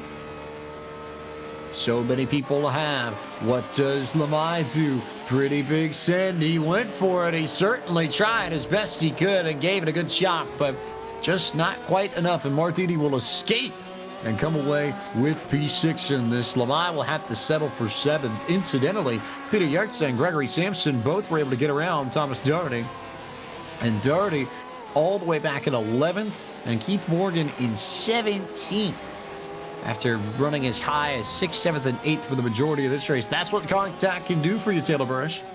It certainly can, and it's a tough break for those drivers. I was really looking forward to such a good battle with 3 of them, but unfortunately, with that being aggressive, and of course, it was for the final lap. It was one shot for them. It was unfortunate for Keith Morgan as he will now finally come across the line in 16th. Argun Garout finishes his race, and Keith Morgan right there, the last car on the lead lap to finish off his race as we now will get an opportunity to take a look at the full field rundown. Dave Craig, Jeffrey Lent, Ryan Korzeniowski, your top 3 finishers in this race. Ken Tubman finished in 4th. 5th went to Greek Lightning, George Markadakis. Montez Martini finishes in 6th after that last lap contact between Thomas Doherty and Keith Morgan. 7th goes to Thomas Levi. Peter Yerksen was 8th. 9th to Gregory Sampson, and P10 to Adam Gerling. Coming home in 11th is Aaron Ambrosino, followed by Donald Binkley in 12th. Will Munguia 13th. Chip Witt 14th. 15th is Oregon Garlap, followed by Keith Morgan. 16th, the last car on the lead lap. Thomas Doherty is going to be coming home. Well, actually, it's going to be Arnie Clayson in 17th with Thomas Doherty 18th. Ryan McGee 19th. Lonray Surumi 20th. James Bernard 21st. Daniel Rubel 22nd. 24th goes to John Croak. And Jeff Rosenthal 24th. Paul Sulk 25th. That is your sport class race for this Zone Group Challenge Championship, which has been presented to you all season long by Pirelli. Power is nothing without control. Another break for us, and then we'll turn our attention to the club class, race number 3 of this championship night for the Zone Group Challenge, coming your way in just a few moments as Podium Esports coverage of PCA Sim Racing, presented by HAGERTY Motorsports, continues.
Welcome back to Podium Esports coverage of the Porsche Club of America's Sim Racing Zone Group Challenge Championship from the virtual Michelin Raceway Road Atlanta here on iRacing. It's time for the club class, which is presented to you all season long by Michelin. A better way forward is part of PCA Sim Racing, presented all season long by Haggerty. Let's look at the starting grid for this third race of the evening. Ian Simon with a 1:15.902 to take pole over Sean Murphy. Robert LaCroix will start for the third position. Fourth will be Ed Eisenring. Al Burke rolls off for the fifth spot. Sixth is Chris Siborowski. Jean-Paul Lano starts from the seventh position. Eighth is where you'll find Bruce Robinson. Ninth belongs to Kevin Douglas. And 10th on the grid, Taylor Burris to Klaus Nielsen. 11th goes to Patrick Gill, followed by Jeremy Mazzariello. 12th, 13th goes to Matthew Siddle, followed by Julian Velez in 14th. Andrew Elsom starts 15th, followed by Gary Rice in 16th. Michael Patterson starts in 17th. 18th, Jake Steinbrink. 19th is Jeff Smith, followed by Adan Martini in 20th. 21st is Jose Santiago with Robert Cottle in 22nd and James Sue in last and 23rd. That completes your grid here. Time to take a closer look at Michelin Raceway Road Atlanta. This is a 2.54 mile, 4.088 kilometer circuit with 12 turns that opened in 1970 with all sorts of elevation changes across its 12 turns. Time is the same, May 15, 2021, the default day for iRacing, 9:45 a.m. local time. Air temp 73 degrees Fahrenheit, track temp 78 degrees Fahrenheit, winds to the west at 11 miles an hour, humidity of 49%. We go for 30 minutes plus one lap, as has been the case in every race in every class, the PCA Sim Racing Zone Group Challenge. Ian Simon will lead us to green out of the Mardi Gras region, and we are off and away with the club class feature for the Porsche Club of America Sim Racing Zone Group Challenge Championship. And no sooner do we get to turn one than we already have a door-to-door battle between Al Burke and Robert LaCroix as they head up the hill and then finally go single file into turn two. Everyone was trying their best to see what they could do before they entered over the hill at turn 3, but now it's single file trying to get themselves situated here for this run for the next 30 minutes. But a good battle now happening up towards second position as 3-4 cars now getting themselves organized right here as Al Burke, Ed Eisenring, Robert LaCroix will go the long way around as they enter turn 6. And then don't forget Chris Siborowski right there in 5th. That was beautiful work from LaCroix to go the long way around over in turn 7 to make that pass. He's now up into the podium positions. Great work from LaCroix and a good start for him too. But Ian Simon, you want to talk about starts? Rachel Whiteford, he's already clear of this field by 2 seconds. We haven't even completed the first lap. Absolutely, it's definitely been a crazy one this time by, and much more action at the start of this thing. The field very, very close all the way throughout here. In fact, apart from Ian Simon, who is dipping here, behind LaCroix we have a massive train of cars. A huge wave of them, and this is only going to get more exciting. Continuing along through the field, LaCroix there to the inside as Eisenring holds off the spot, but LaCroix with that narrow exit angle opened up the opportunity for Siborowski and Burke to lay all kinds of heaps of pressure on the rear wing. LaCroix's number 12, DataRat.co Porsche 911 ORSR. He's got, he nearly went wide. I think he might have had a slowdown. He did indeed have a slowdown, so he's going to have to come off the racetrack and stop, and nearly caused issues for a good chunk of the field. And there goes Robert LaCroix's great run. He had been in the podium positions, now all the way back down to 22nd. That was a very risky and not a very smart maneuver for LaCroix to do. Yes, he had a time penalty. He needed to give up time, but stopping in the middle of the S's, not a very smart move, I would say. As we saw a couple of cars go wide and cause a major issue.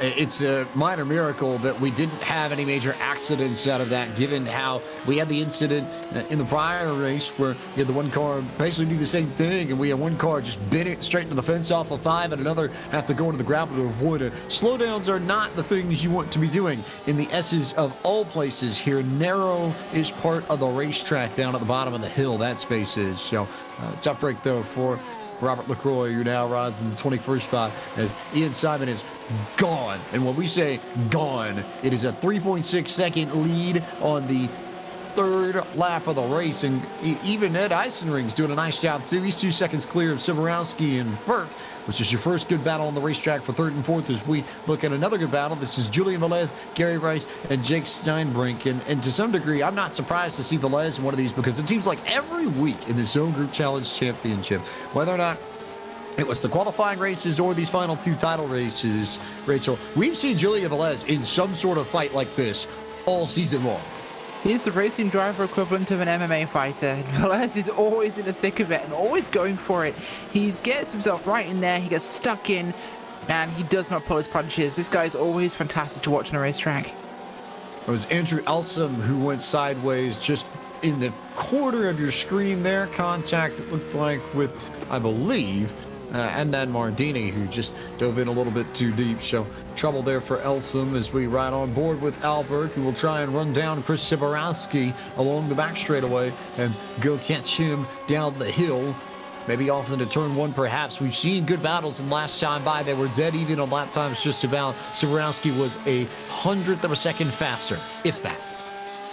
That just shows the talent here in the club class right now as you're on board with Gary Rice in that 12th position. He's trying to see if he can hold off Jake Steinbrink right now in hot pursuit of them as they crest over the hill through turns 3, approaching the S's of turn 4, as we see Steinbrink trying to find a way around Gary Rice, but it's so difficult to make a pass or go side by side here through the S's as they climb up the hill towards turn 5. And a close one right there for Julian Velez as he runs way wide out of turn 5. Albert in the 4th position. The good battles on track include Kevin Douglas and Jean-Paul Leno, Jeremy Mazzariello and Matthew Siddle, and then the Velez pack that we spoke of just a little bit earlier, which also includes Gary Rice and Jake Steinbrink. That's 11th, 12th, and 13th on the racetrack. And then Robert Cottle, James Sue, and Andrew Elsom and Michael Patterson. So about 5 or 6 different places we can go. We've headed to Gary Rice in the 12th spot, trying to hold off Jake Steinbrink for 13th. Yeah, doing what he can here to try and keep this thing moving as Steinbrink is really looking for an opportunity here to make a move on Reese, as right behind Velez, that gap is widening up there, so this is going to be a bit of a tricky one. If Steinbrink can actually do something here and get some speed, he could challenge the 33 driver, but he's going to have to deal with the 46, also the 2 first. And I think this race is settled out enough to where we can bring in your top 3 finishers from the sport classes. We'll see if we can get a word with Dave Craig, who not only wins tonight's race at Road Atlanta, but is the driver's champion for the sport class in the PCA Sim Racing Zone Group Challenge Championship. So 2 victories tonight, both the individual and the race win, which not a bad evening's work, I think, Dave, if you put it that way, no? Yeah, pretty good. I'm really happy with how this turned out over the last several weeks. And I really want to thank the Porsche Club of America for putting this on. But also, I really want to give a lot of credit to their DE program. So, I mean, the reason I've been successful here, I'm applying the same techniques, the same things that I've learned from tons of PCA instructors sitting in my passenger seat or talking to me from the front of a classroom at a driver's ed event. So, I mean, that's really my advice to people. If this looks like fun, it is. So give iRacing a shot. It's a fun way to practice. But go do it for real, too. You know, whether you own a Porsche right now or you own some other kind of car, look up a Porsche Club event in your area. I've been to tons of events with tons of clubs, and PCA puts on the best events, best instructors. So give it a look. If you feel like your car needs new tires, maybe look at some of the stuff from Pirelli. If you're worried about damaging your car at the track, maybe look at what Hagerty Insurance has to offer for track day insurance. But absolutely, get out there and give it a shot, because it applies. What I learned there transfers to here, and it's working and it's fun. And just to note, Dave was not paid to get the sponsor plugs. He just naturally did them. We did not coordinate that with him. So that's a credit to you, though, because it not only speaks to just how wonderful the partners are that support PCA Sim Racing, but the strength of the EDE program, where when PCA Sim Racing started, the EDE program did not exist. It was all off of real life stuff. And now here we are, and we've got drivers crediting EDE for their victories and their titles in PCA Sim Vela's Racing. off. If you ever want to know something about how big this has gotten, I think that's a fantastic example of it, Dave, no?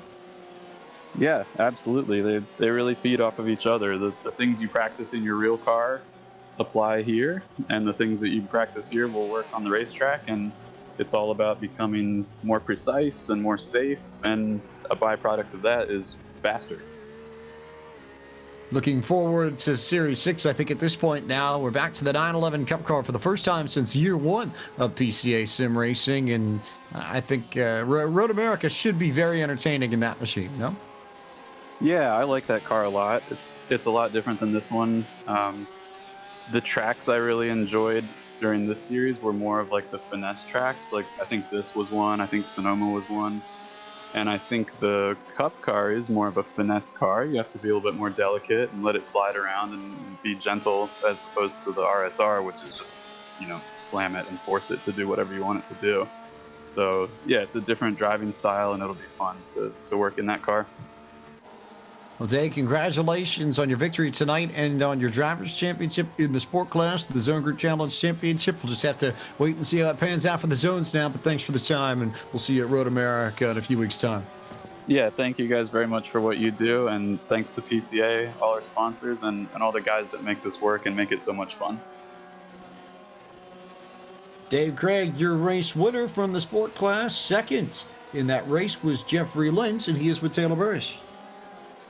Here with Jeffrey Lent coming home P2 here tonight in the previous race. Jeffrey, a great show of effort of racing here tonight. Your thoughts on the conditions of the track and your race? Oh, thank you very much. Super fun race. Love this track. Great flow to it. It seemed a little slick out there. I didn't quite have the race pace. My laps weren't quite the pace that I had at qualifying, but I was able to keep a gap behind me, and I knew I couldn't catch up with Dave. He's just so wickedly fast. Just kind of kept a good gap and try to drive clean and make a podium. Your thoughts on what's ahead with Series 6 just around the corner in the Porsche 911 GT3 Cup cars? How are you looking forward to that when you're if you're coming back, and what you're going to be doing to break preparation? Oh yeah, definitely going to do Series 6. This group, the sport group, has just gotten so fast. Going to be doing a lot of practice, a lot of prep, and just super excited about the cars and the tracks they have set. So there really isn't much more to it, but try to prepare as best I can, and have a good, clean race. Anyone you would like to say thank you to? Yes, please. Of course, PCA Sim Racing and everybody who's put on the Zone Group Challenge, especially my Zone group of 5, 10, and 13. And of course, all my buddies over at Q Cup Racing. It's just been a blast racing with those guys. And last but certainly not least, my wife and family who, just let me do this rather silly thing on Friday night. So, big shout out to them. Of course, that is Jeffrey Lent coming home in second, and Rachel has caught up with our third place driver, Ryan Krasinski. I certainly have. Ryan, congratulations today. Not only third in the race, but third, of course, in class overall. A very, very hectic race. Oh, well, thanks. Yeah, it was a lot of fun. I had a great time. Started off a little bit slow, but then I felt like I found my pace, but I just couldn't quite catch up with making headway with Jeffrey in front of me. He just stayed a consistent distance from me, but I just tried not to make mistakes and have a good time out there. That's what it's all about, and at the end of the day, if you're enjoying the racing, you're enjoying what you're doing, that's everything. Yeah. But of course, the place in the championship also helps. Oh yeah, sure. It always feels good to place on the podium. Certainly does. Well, congratulations, of course, and anybody you'd like to give a shout out to or thank? Yeah, sure. I'd like to shout out to my family, Katrina, Sydney, and Mackenzie. Mackenzie's going to be watching this with me later on. So, thanks a lot. We really have had a lot of fun with this race. Awesome. Well, congratulations. Thanks for very much joining us tonight. And that would be, of course, Ryan Koronowski coming home today in third in the race and championship. there is your podium from the sport class as we work our way back towards the proceedings here in this club class race where Ian Simon's up 3.9 seconds over Ed Eisenring. That lead has stabilized. It's not the leaps and bounds that Simon was making in the opening laps of the race, but it's still a healthy margin in the middle field. It's sorted itself out nicely, too, to where your best battle on track, really now down to only one. Klaus Nielsen and Matthew Siddle running in 7th and 8th. Certainly so, as we watch that battle between Nielsen and Douglas, and well as Matthew Siddle as they work their way into turn 1. Matthew Siddle having a good run actually right now as he's clawed his way up through the field, starting in the 13th position. Same thing with Klaus Nielsen, who started 10 as they work their way down the S's. A good battle between the two. We see Sills trying to see if he can set up a good run out of turn number 5. That could be the difference maker to see if he can move up one more spot. Keeping our eyes peeled on that battle and some of the other ones in the field too. James Sue, Robert Cottle in a good one. And Mardini and Jake Steinbrink also in a good battle. That's for 13th and 16th respectively. Here's Cottle's on board as you ride along with the 89 and see if he can't make a charge on Sue to get a little bit closer to the top 10. Absolutely, yeah. We had Steinbrink had an off, of course, which has changed things for him in this race and the positioning he's going to be fighting for. As that's actually dropped him all the way back to 17th place there on the racetrack. Not where he would have wanted to be, but doing what he can for the moment. As we're looking at P8 right now, Klaus Nielsen, who is absolutely gunning for Kevin Douglas. That's not Kevin Douglas, it's Matthew Siddle just behind him, in fact. So we'll be keeping our eyes on that one because it's Siddle we're on board with there, looking forwards to Nielsen, as I got very confused at 3 a.m. Looking at the clock, it is just about time to turn to our Midway Race Report, which for this club class is brought to you by our friends at Michelin. Their presenting partner for this class in 2021, and the official tire of IMSA. They manufacture and sell tires for every type of vehicle, including airplanes, automobiles, bicycles, earth movers, farm equipment, heavy-duty trucks, and motorcycles. Michelin also offers a full range of innovative services and solutions that help make mobility safer, more efficient, and more environmentally friendly. Find out more about Michelin by visiting their website at www.michelinman.com. Michelin, a better way forward. Ian Simon, your race leader out of the Mardi Gras region in Zone 5, ahead by 1.4 seconds, so Ed Eisenring is starting to shave down that lead ever so slightly. And Eisenring out of Zone 6 in the Pacific Northwest region, putting in his strongest showing of the Zone Group Challenge Championship so far. He might be in the thick of things here, and he was a tenth faster that last time by. Chris Siborowski holds the 3rd position out of the San Diego region. West Coast with a strong showing here in this club class, Zone 8, doing well as Siborowski continues to work his way around the track. 4th on the circuit at this time, Al Burke out of the Upper Canada region, Zone 1's best driver in this club class. Maybe not the best class for Zone 1, but still a strong presence here through Al Burke. 5th right now, Zone 5 on it here. Jean-Paul Leno out of the Mardi Gras region, so that's 2 drivers in the New Orleans area who really are finding ways to put the power down and find some speed. Good work from Leno, who currently rides in 5th. 6th is where you'll find the 810 machine of Kevin Douglas from Douglasville, Pennsylvania. And no, that's not a typo, but he is part of the Reason Total region covering the greater Philadelphia area and part of Zone number 2. Matthew Siddle, the British transplant, who now currently holds a place in the St. Louis region, running in the 7th position and running for Zone 10 in this Zone Group Challenge Championship. Good run for him. Same can be said for Klaus Nielsen as Zone 5 continues to put the power down in this club class. He out of the Lone Star region, currently holding the 8th position in his black and red Porsche.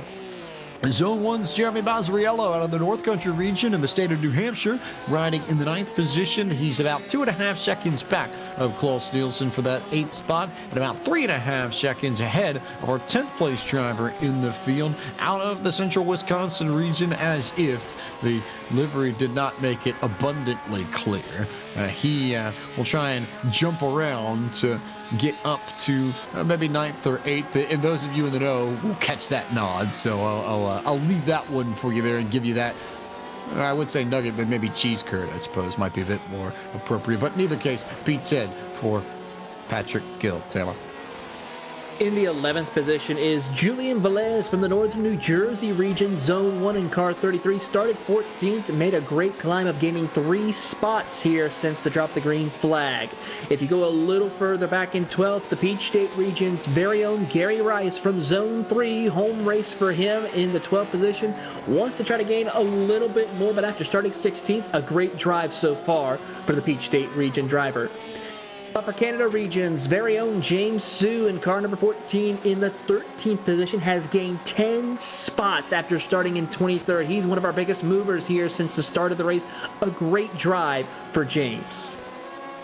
14th, the Longhorn region's Michael Patterson, car 29, has worked his way up through the field, has now holding off a tight battle, actually, with Robert Cottle, who's in 15th, the Intermountain region driver from Zone 9, having a great drive as they work their way underneath the bridge, heading to the final corner. This will be one to watch later on. 16th position, Jake Steinbrink is in that Ohio Valley region, Zone 4, as he works his way through the field in car 46 and his Porsche, having a decent night so far. Aidan Mardini gaining 3 spots from 20th up to 17th, the Orange Coast region driver in Zone 8, working his way down the S's to see if he can have anything for Steinbrink in 17th. 19th, Robert LaCroix, who overcome some major issues. Actually, Andrew Elsom is 18th position, has had some issues. The Peach State region's driver not having the best run here in his home state. 19th is Robert LaCroix from the Rensport region, who had a big penalty, and he has dropped all the way back. He's recovered some, but not a whole lot, as he sits in 19th. 20th is the 386 of Bruce Robinson from the Northern Ohio region, Zone 4, having a quiet night, not really been able to gain a whole lot after one of our biggest losers started 8th. 21st is going to be Sean Murphy. He is 1 lap down. The first car 1 lap down, as he has had a tough night after starting 2nd, dropping to 21st. The other 2 cars left on the track, Jose Santiago, Jeff Smith, 22nd and 23rd, are off the racetrack. Just a quick note that Sean Murphy's VR headset decided to malfunction right before the green flag, so that's part of the reason why he's buried so deep in this field. And so we can largely write this race off as a race in which Sean Murphy hasn't really had a fair crack at things, which technology bites sometimes. That happens in some racing just as it does in real racing, but unfortunate night for Murphy, and hopefully you'll get the chance to rebound when Series 6 comes your way in a few weeks' time. But that concludes our Midway race report for this club class, which is brought to you by Michelin, a better way forward. It leaves us now with 10 minutes to settle this club class event, as Ian Simon is ahead of Ed Eisenring by now 0.6 of a second, and little by little it's been a 10th here, a 10th there, a 10th here, a 10th there, and Ed Eisenring continues to creep up on Ian Simon, and this could be a proper fight to the finish at the very end of this if Eisenring continues to catch Ian Simon at this pace. It's 0.7 of a second. You know how many laps we have left, Rachel Whiteford? 7. I think the math the math I can leave for you all to do there. I appreciate the hint in the math there, but it's definitely been a busy one so far. We've had a lot of movement throughout the field, and these guys are absolutely going for it in this class. So it's been a lot busier than the last one. Became almost a little bit processional. Everyone spread out so quickly, whereas in this race we've got a lot more bunching up, a lot more fighters throughout the field here. As we're looking on board with Velez here, P11, he's recovered positions after his earlier crash in the chicane. He had a huge off there when he overcooked the corner, but coming back at it now and trying to regain some of the spots.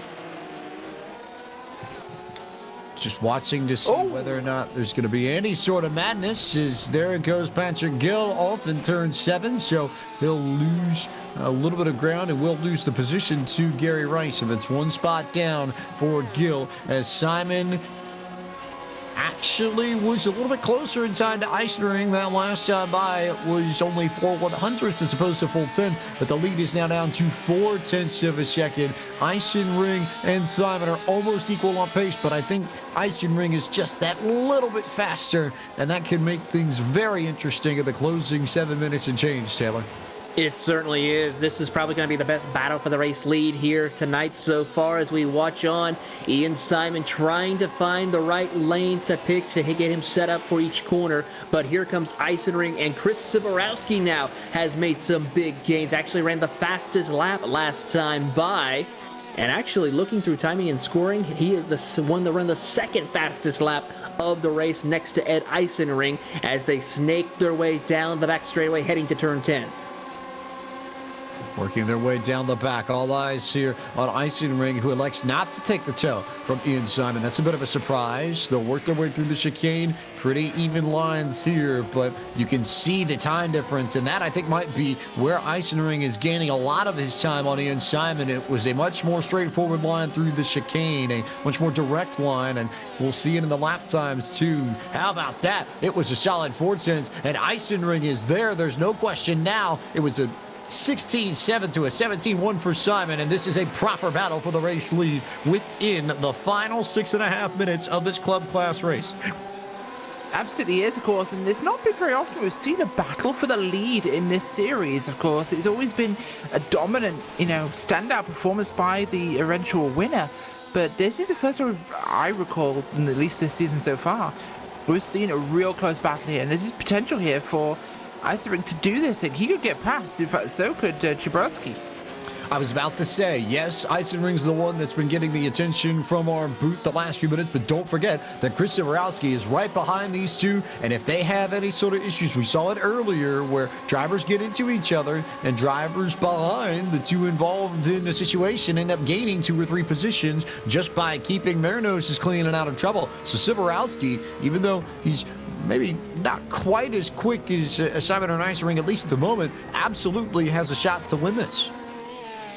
He certainly does, but that's why we run the race here. It's going to be an exciting battle here out of the final corner here, coming down to less than 5.5 minutes to go. Simon, Eisenring, Siborowski battling here for the final race win of the season for these drivers before we get to Series 6 as they climb up the hill through turn 3. Eisenring tries to get a good run, but Ian Simon trying to hold on as he ran the fastest lap out of the top 3.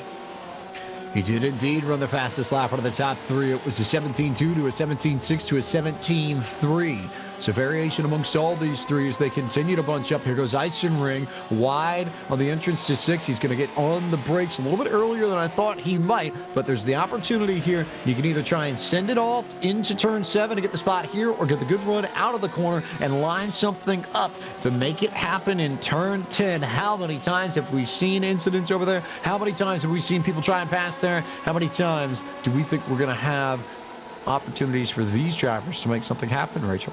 Oh, not very often, but he got a huge run out of 7 there, and he's got a huge run here down the straight. Will it be the right setup for the corner? Will he sling it in the outside? He's going to hold the nose there. He's given a little bit of room, but not enough, and it will still be Simon, but here comes Siborowski behind him as well. This is super tight here and absolutely enthralling to watch. And it's down to individual corners here. It's about the drive of his life for Simon, and he's giving this everything. I don't know if Eisenring is going to get the opportunity to make this pass in 10 unless he really forces the issue, which he certainly could. I won't rule the possibility out there, but I almost wonder, Taylor, if the better shot might be to try and make this happen in turn 7, just because I don't think Simon would be expecting it. And Eisenring's been close enough to where if he lines it up, he could get even with Simon going into 7 and 8, make the turn there down on the inside, and force Simon wide to make the pass for the race lead within the final few minutes. That's one of the things he's going to have to try, James, is thinking out of the box, throwing the leader off in a way to where he can get by his competitor right now. As you see, Ian Simon takes a little bit of a different line. Will he try to be a little bit more aggressive with setting up a defensive line heading into turn 10? Down the back straightaway, Simon goes to the bottom of the racetrack. Eisenring not trying to follow suit in the draft as he still stays on the outside setting up, crosses over to the inside, side by side. Will he force it? Not quite. He decides to play it a little almost safe, allowing Siborowski, though, to get to his inside. Slight contact almost made as they go under the bridge. That was a huge block from Eisenring coming out of the chicane to keep Siborowski at bay. And Simon's going to be able to escape 18-2, 18-2, 18-1. Dead even on the stopwatch with maybe 3 laps left in this. So all eyes on this lead battle to figure out who will come away the winner of this. And oh, by the way, it's now become 4 because Al Burke was a full second and a half faster than any of the 3 leaders. So now it is a 4-car battle to win this race. Yeah, absolutely is. This is intense racing we're seeing right now. I don't think Burke's going to be in position to do anything really here unless we get a massive fight starting amongst the top group. I think that could happen, and I could bring him right into this, so don't count him out. But right now, this is going to be, I think, Eisenring is the one that has a chance to do something, and that chance could basically open it up for the other 2, maybe, but it's going to be a tall order now. Eisenring's going to have to time it perfectly. That, I think, is the big thing we've noticed. A lot of the gaps have formed, and especially in the last few laps, this lead has shrunk and blown up based upon where he catches Ian Simon and where he applies the pressure. And if he can force the issue in the right place and catch him at the right time and sort of surge at the right time to get near Simon, it can either make the pass that much easier or lock himself out of an ability to make the pass happen altogether. One of the 2 is definitely true, as we have 2 laps left based off of timing and scoring in this race.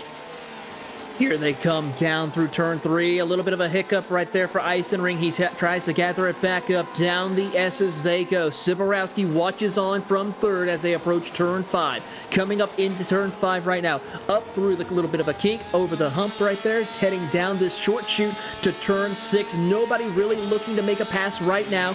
Biding their time, waiting for the opportunity to strike. Ian Simon going to drive it in deep. Eisenring maybe a little bit deeper and a little bit weaker exit than Ian Simon, who immediately will go to break the draft. Will Eisenring try and follow? Eventually, yes, but he's not necessarily trying to completely alter his line. The way it seems Simon is to get the spot. So Eisenring is going to run his race. Simon will run his own. They've kept Siborowski and Burke at bay for the moment. Here comes another run into the chicane. One last lap for any sort of change for this lead to happen. If Ed Eisenring is going to do it, he's got one more circuit around Michelin Raceway Road Atlanta to do it. And likewise, one more time around for Ian Simon to lock this down as a flag-to-flag victory. Yeah, absolutely. He's getting so close, and he can just hold on. He can do it tonight. And if he does, it will certainly be an earned victory here. He's had to race this thing hard as it's super close. Look how close Eisenring is there. Right into the rear diffuser of Simon's Porsche there. And it is absolutely on here. This is a real last chance. Might have put himself too far out of reach to make something happen at 8. It was not a good exit out of turn 5 for Ed Eisenring, who needed to be a little bit closer to Ian Simon to make something happen. So that's going to keep Simon safe at least through 7 and 8. But Simon goes a little bit wide and opens this right back up again. So here we go. The run down the back straightaway and the run into turn 10. Every single finish that we have seen that is this close in Michelin Raceway Road Atlanta has involved a move at this upcoming chicane. What does Eisenring do? What does Simon do? Simon's going to play defense the whole way through. Eisenring will go to the outside and try and draw even, maybe pull the crossover and cut underneath. He looked for it, couldn't quite get even with Ian Simon, and I think that's going to be it. And Ian Simon is going to hang on, and although I don't know if he had the fastest car, he maintained the track position, and Ian Simon goes to victory lane and claims the club class in this PCA Sim Racing Zone Group Challenge Championship after an incredible battle with Ed Eisenring and Chris Siborowski. That's one of the best battles we've seen in PCA Sim Racing, presented by HAGERTY Motorsports for a long time. Taylor Burris. I would probably rank that as one of the top 3 best battles to the finish here tonight. Simon, Eisenring, Chris Siborowski, very strong performances for those 3 drivers, all of them worthy to be able to work their way up into the pro class next season.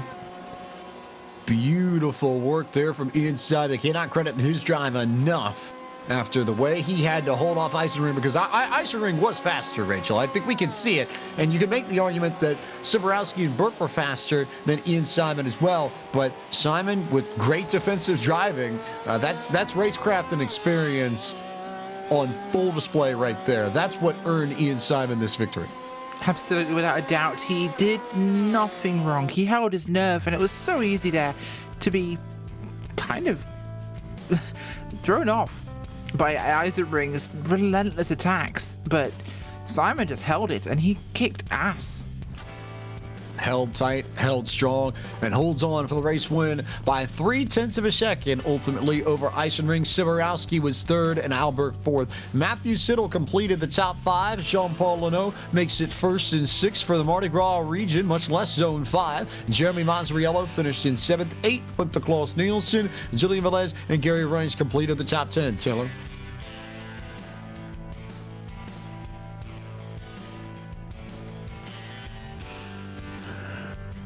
James Sue will come home in 11th, followed by Patrick Gill in 12th. Michael Patterson 13th, followed by Jake Steinbrink 14th. Kevin Douglas 15th, followed by Robert Cottle in 16th. Andrew Elsom 17th with Aiden Mardini in 18th. 19th, Robert LaCroix. 20th, Bruce Robinson. And the rest of the field, 21st, Sean Murphy. Jose Santiago 22nd. Jeff Smith rounds out your 23-car field. I think we are going to have plenty to ask your podium finishers from this club class race presented by Michelin as part of PCA Sim Racing presented by Hagerty all season long. One of the best races so far of this young 2021 season. We've got plenty more action to go, but for this Zone Group Challenge Championship, there is one race left to go, and then we will find out which zone stands among the best and stands atop the rest as the champion of the PCA Sim Racing Zone Group Challenge. We'll take a quick break and then be back for the top class in PCA Sim Racing, the Pro Class, presented by Porsche, coming your way in just a few moments as Podium Esports coverage of PCA Sim Racing continues from iRacing's virtual Michelin Raceway Road, Atlanta.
Hagerty is the world's largest provider of specialty insurance for enthusiast vehicles and supports keeping car culture alive through youth programs, the Historic Vehicle Association, the RPM Foundation, and more.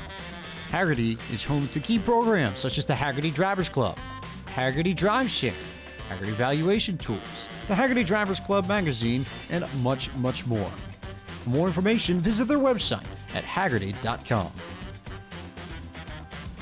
PCA Sim Racing is proud to have HAGERTY Motorsports as its 2021 title sponsor.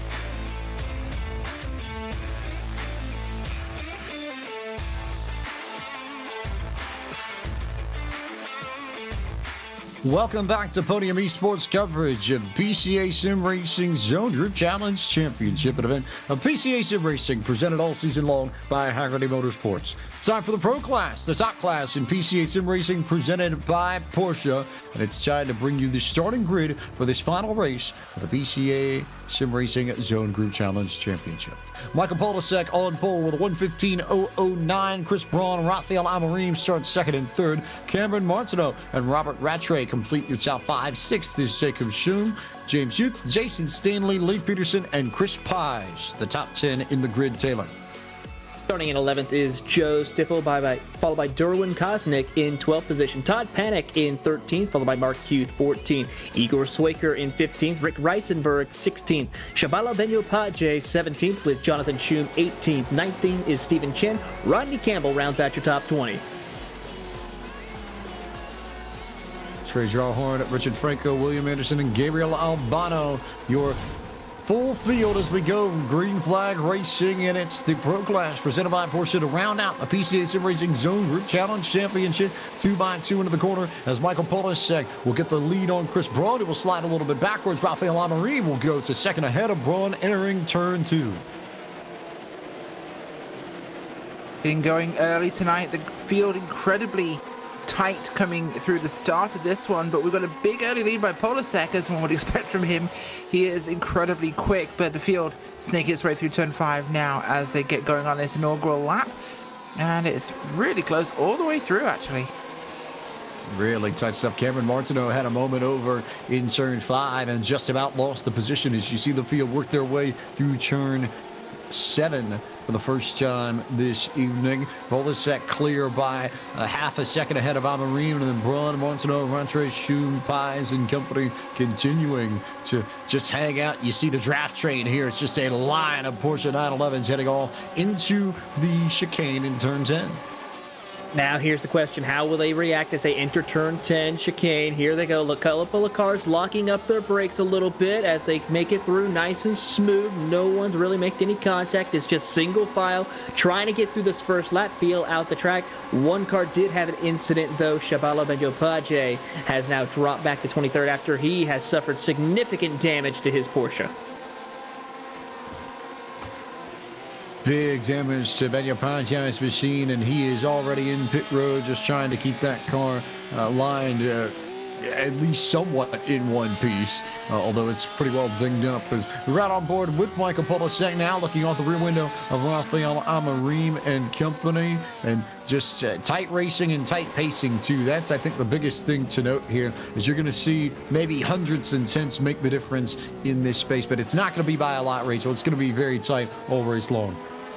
Yeah, it certainly is, of course, and this guy's the fastest of the fast in, of course, the whole PCA. So we're going to be seeing the biggest show as always, but it's going to be a challenge to surpass what we saw last race, actually, of course, in that top 3 fight there for the end. But right now, Polisek doing exactly what we expect of him. Amorim and Braun super close behind him right now, but there's going to be a lot of racing going on here. We've got a huge grouping throughout this whole field. It's really tight at the moment, and keep my eye, of course, on some of the usuals. Lee Peterson and Todd Panic also putting on some good shows. A little bit further back, Jason Stanley as well in the mix.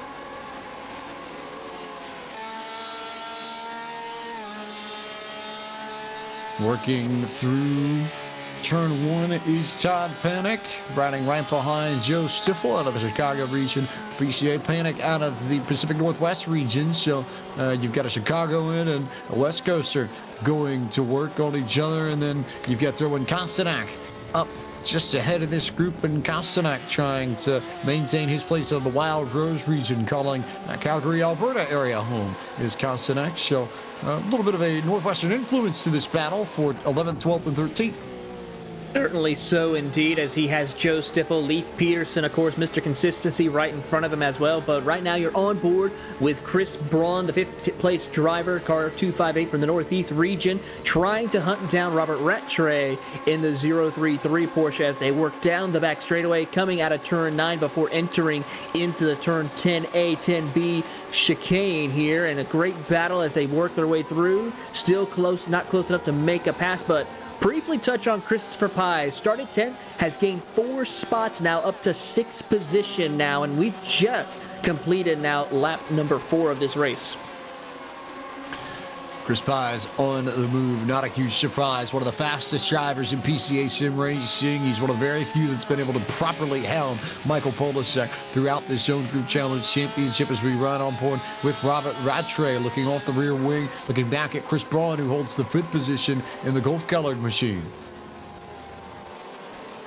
It absolutely is, and come and look at the cars. They're streaming through the S's. One of the most beautiful sights you can get at Road Atlanta is that camera facing there towards the descent from the S's, cresting up over 5 as well, and that's what makes 5 a little bit trickier. It is a cresting corner, and those can be pretty tricky for the cars. It really lightens them up and reduces the grip level they have, so if there's a bit of dirt there, that can really set cars spinning, of course. But diving up now through the come under the bridge here, the Motul Bridge there towards the final corners of the lap.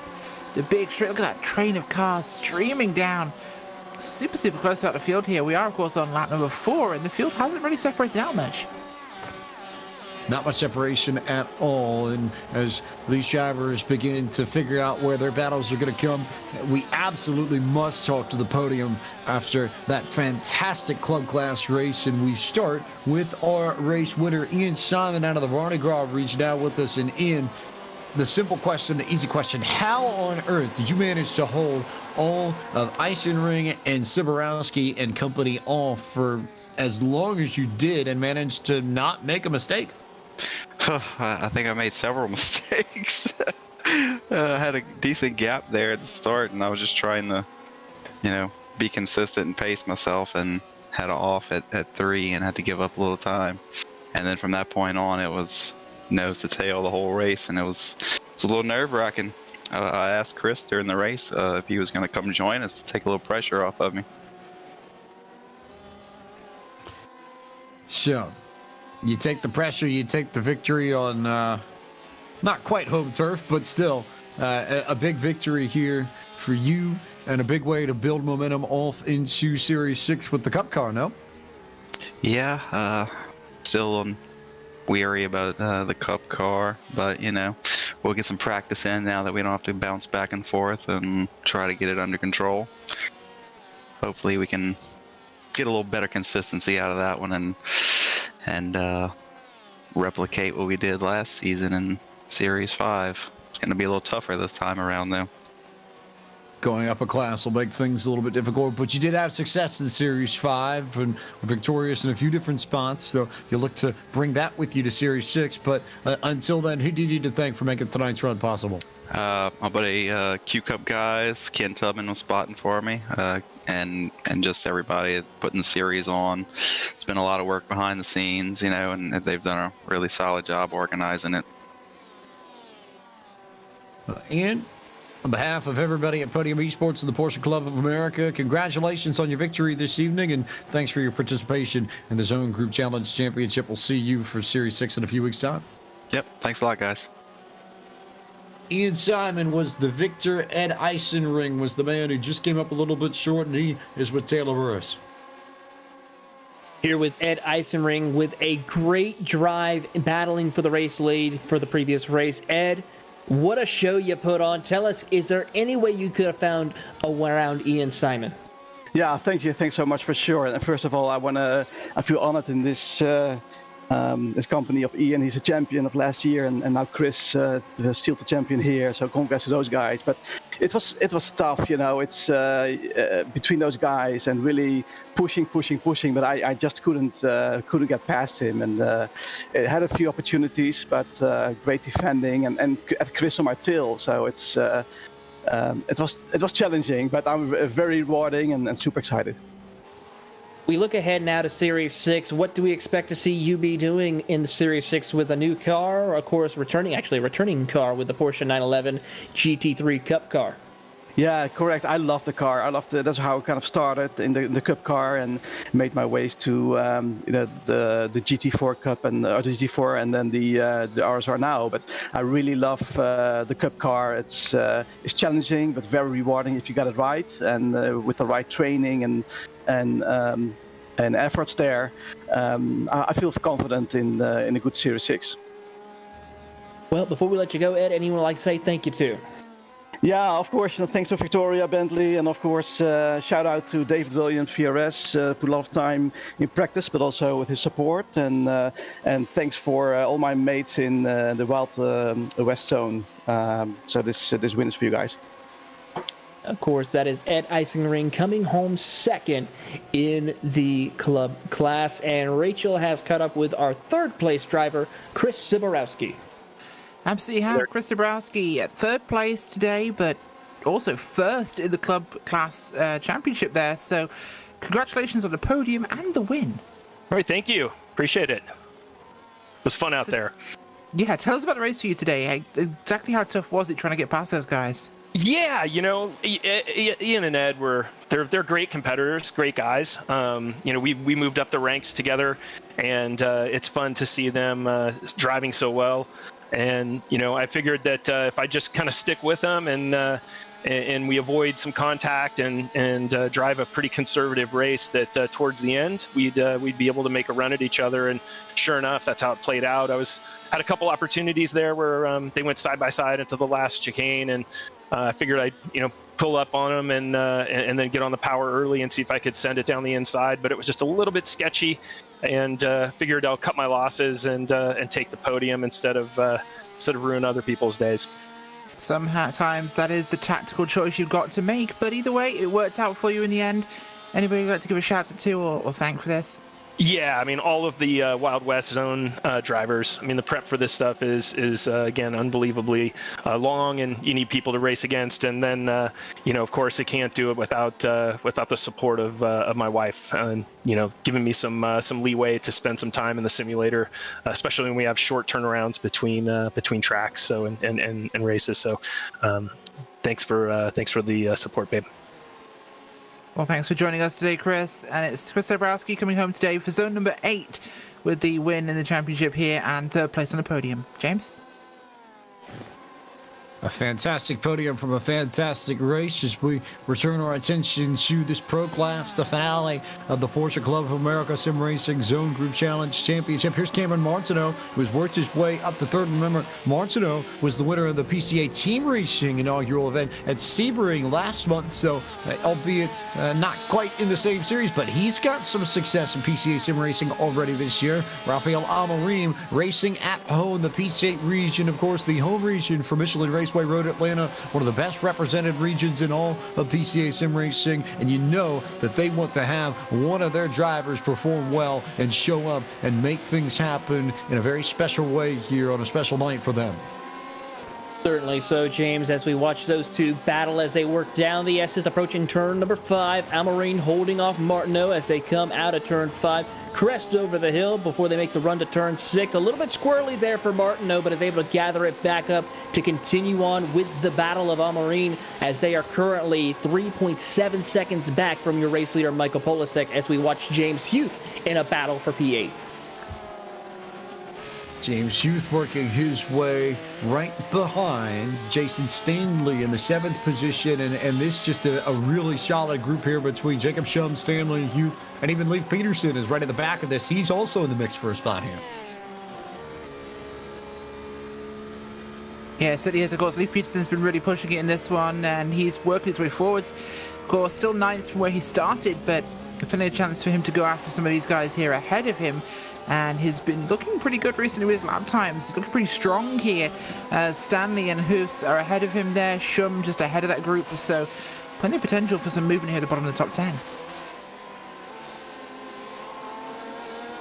Ready to rock and roll as Michael Polasek through the second half of this race. Told me midweek that he had spent an excess of about 4 hours with his team just getting the setup right for this race, which is the level of preparation that I think we've come to expect from arguably the fastest man in PCA Sim Racing over the course of the past year, and someone who has grown considerably from a driver who had the raw talent but didn't know how to harness it into a driver who just routinely has all the ability in the world to go out and run blistering laps. He was a 15.6 last time by only other people in that zip code, Robert Rattray and Chris Pies. Everybody else at least running a 116 or higher. That is how good Michael Polasek is right now. It certainly is. I mean, what a dominant driver, and what probably one of the most grown drivers who has worked his way up through the field. Like you said, has struggled with trying to get the consistency, but yet here he is, a former champion now, and now looking to see if he can get another win and possibly help his zone get a zone group championship. Working their way around the course here. We right on board now with Cameron Martineau in that third spot, trying to hunt down Rafael Amarim. That's one of our good battles on track. Chris Pies and Robert Rattray are in a good battle of their own. And then you've got Jacob Schum leading Jason Stanley, James Hughes, Lee Peterson and company. Derwin Kostanak, Todd Panic, and Mark Hugh in a good battle. Rick Reinsberg and Joe Stiffel in a good battle. Igor Scheucher and Stephen Chin in the mix as well. And then Trey Drawhorn and Gabriel Albano also in this group as well. So lots of really intriguing battles across the board. But as it stands, time to bring you our final midway race break of the evening, which is brought to you for this Pro Class by Porsche. More than a sports car, but a way of life for all PCA members who appreciate their support of PCA Sim Racing as the presenting partner of this Pro Class. With a recent sub-7-minute lap at the Nürburgring, the GT3, and the arrival of the all-new 992 GT3 Cup car to the United States, and the establishment of the North American Carrera Cup for the first time ever, Porsche's dedication to motorsports in North America is stronger than ever. And you can find out more about Porsche by visiting their website at Porsche.com. Michael Polisek, Zone 1, Northern New Jersey region, Lone Wolf Motorsports, the green, the blue. You know him by now. We don't need to introduce him too much, but we can tell you he's got a 4.1 second lead in this field and is trying to sweep out this Home Group Challenge Championship to get ready for Series 6. Rafael Amarim holds the second spot on home turf. Peach Stater running in the Peach State, trying to make sure he can lock down a podium for that region. I know it would mean a lot to everybody in the Peach State region in Zone 3 if Amarim can come away with a top spot tonight. Cameron Martineau out of the North Country region, Zone 1, New Hampshire, trying to back up the performance and go a little bit better than his region mate Jeremy Mazzariello a few classes earlier. Chris Pies out of the Lone Star region, driving for Imperial Motorsports with Mr. Chip probably chirping away in his ear, feeding him instructions as the resident Bird crew chief of PCA Sim Racing. But Chris Pies currently holding in fourth.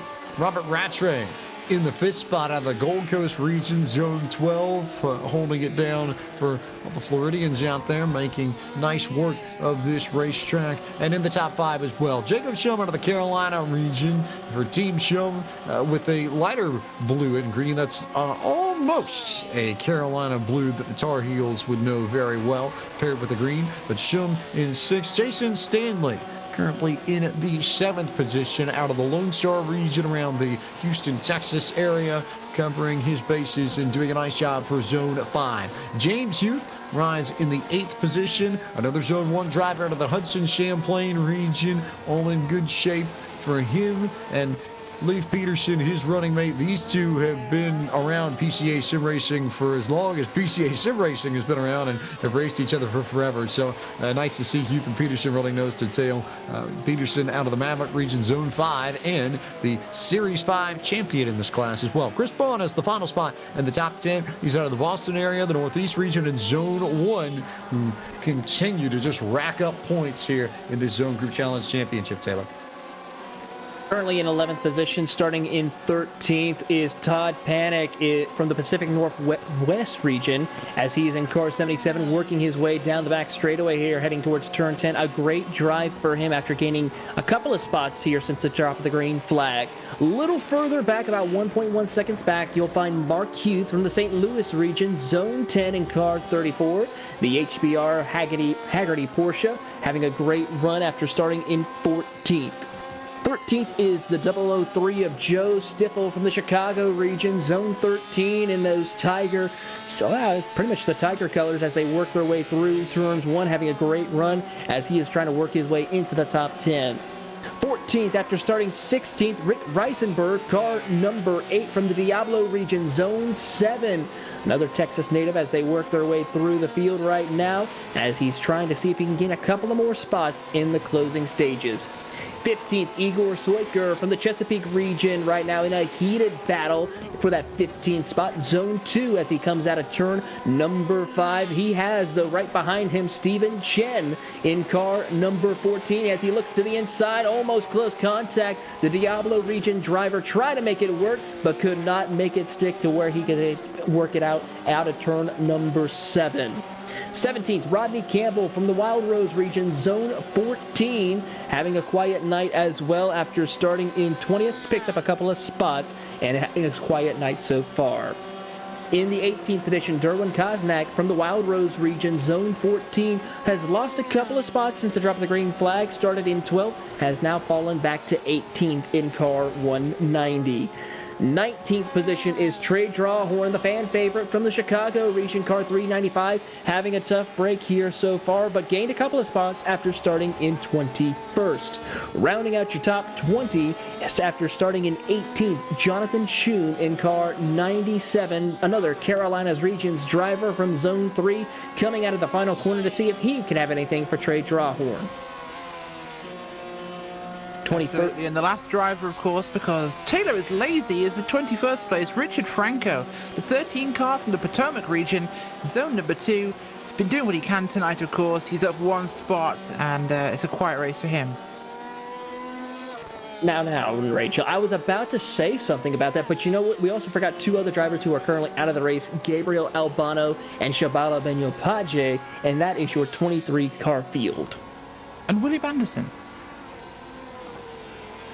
There is your final midway race report of the night for this Pro Class, which is brought to you by the good people at Porsche. Thanks to Porsche for their support of PCA Sim Racing all season long. Michael Polasek is still your race leader, and Cameron Martineau has kept Rafael Amorim in his rears by half a second now. Chris Pies, Robert Rattray had a good fight. We've seen a lot of battles, but not necessarily a lot of transitions between spots, Taylor. So maybe at some point here we'll see something pop up in the final 10 minutes or so.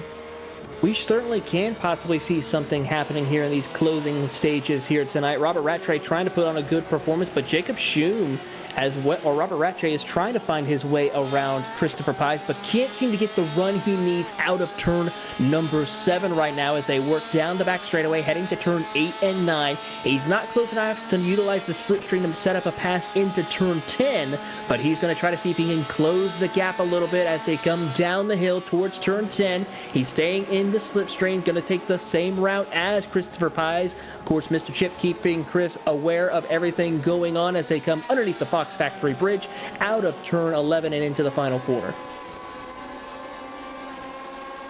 Under the bridge they go. Good work there for Pies. We go on board with Chris Blondow, who rides just behind Leif Peterson in the 10th position. This is a very good and tight battle between these two for position, and maybe, just maybe, Braun might have the look on Peterson, who has fallen away from James Youth a little bit over the last few laps.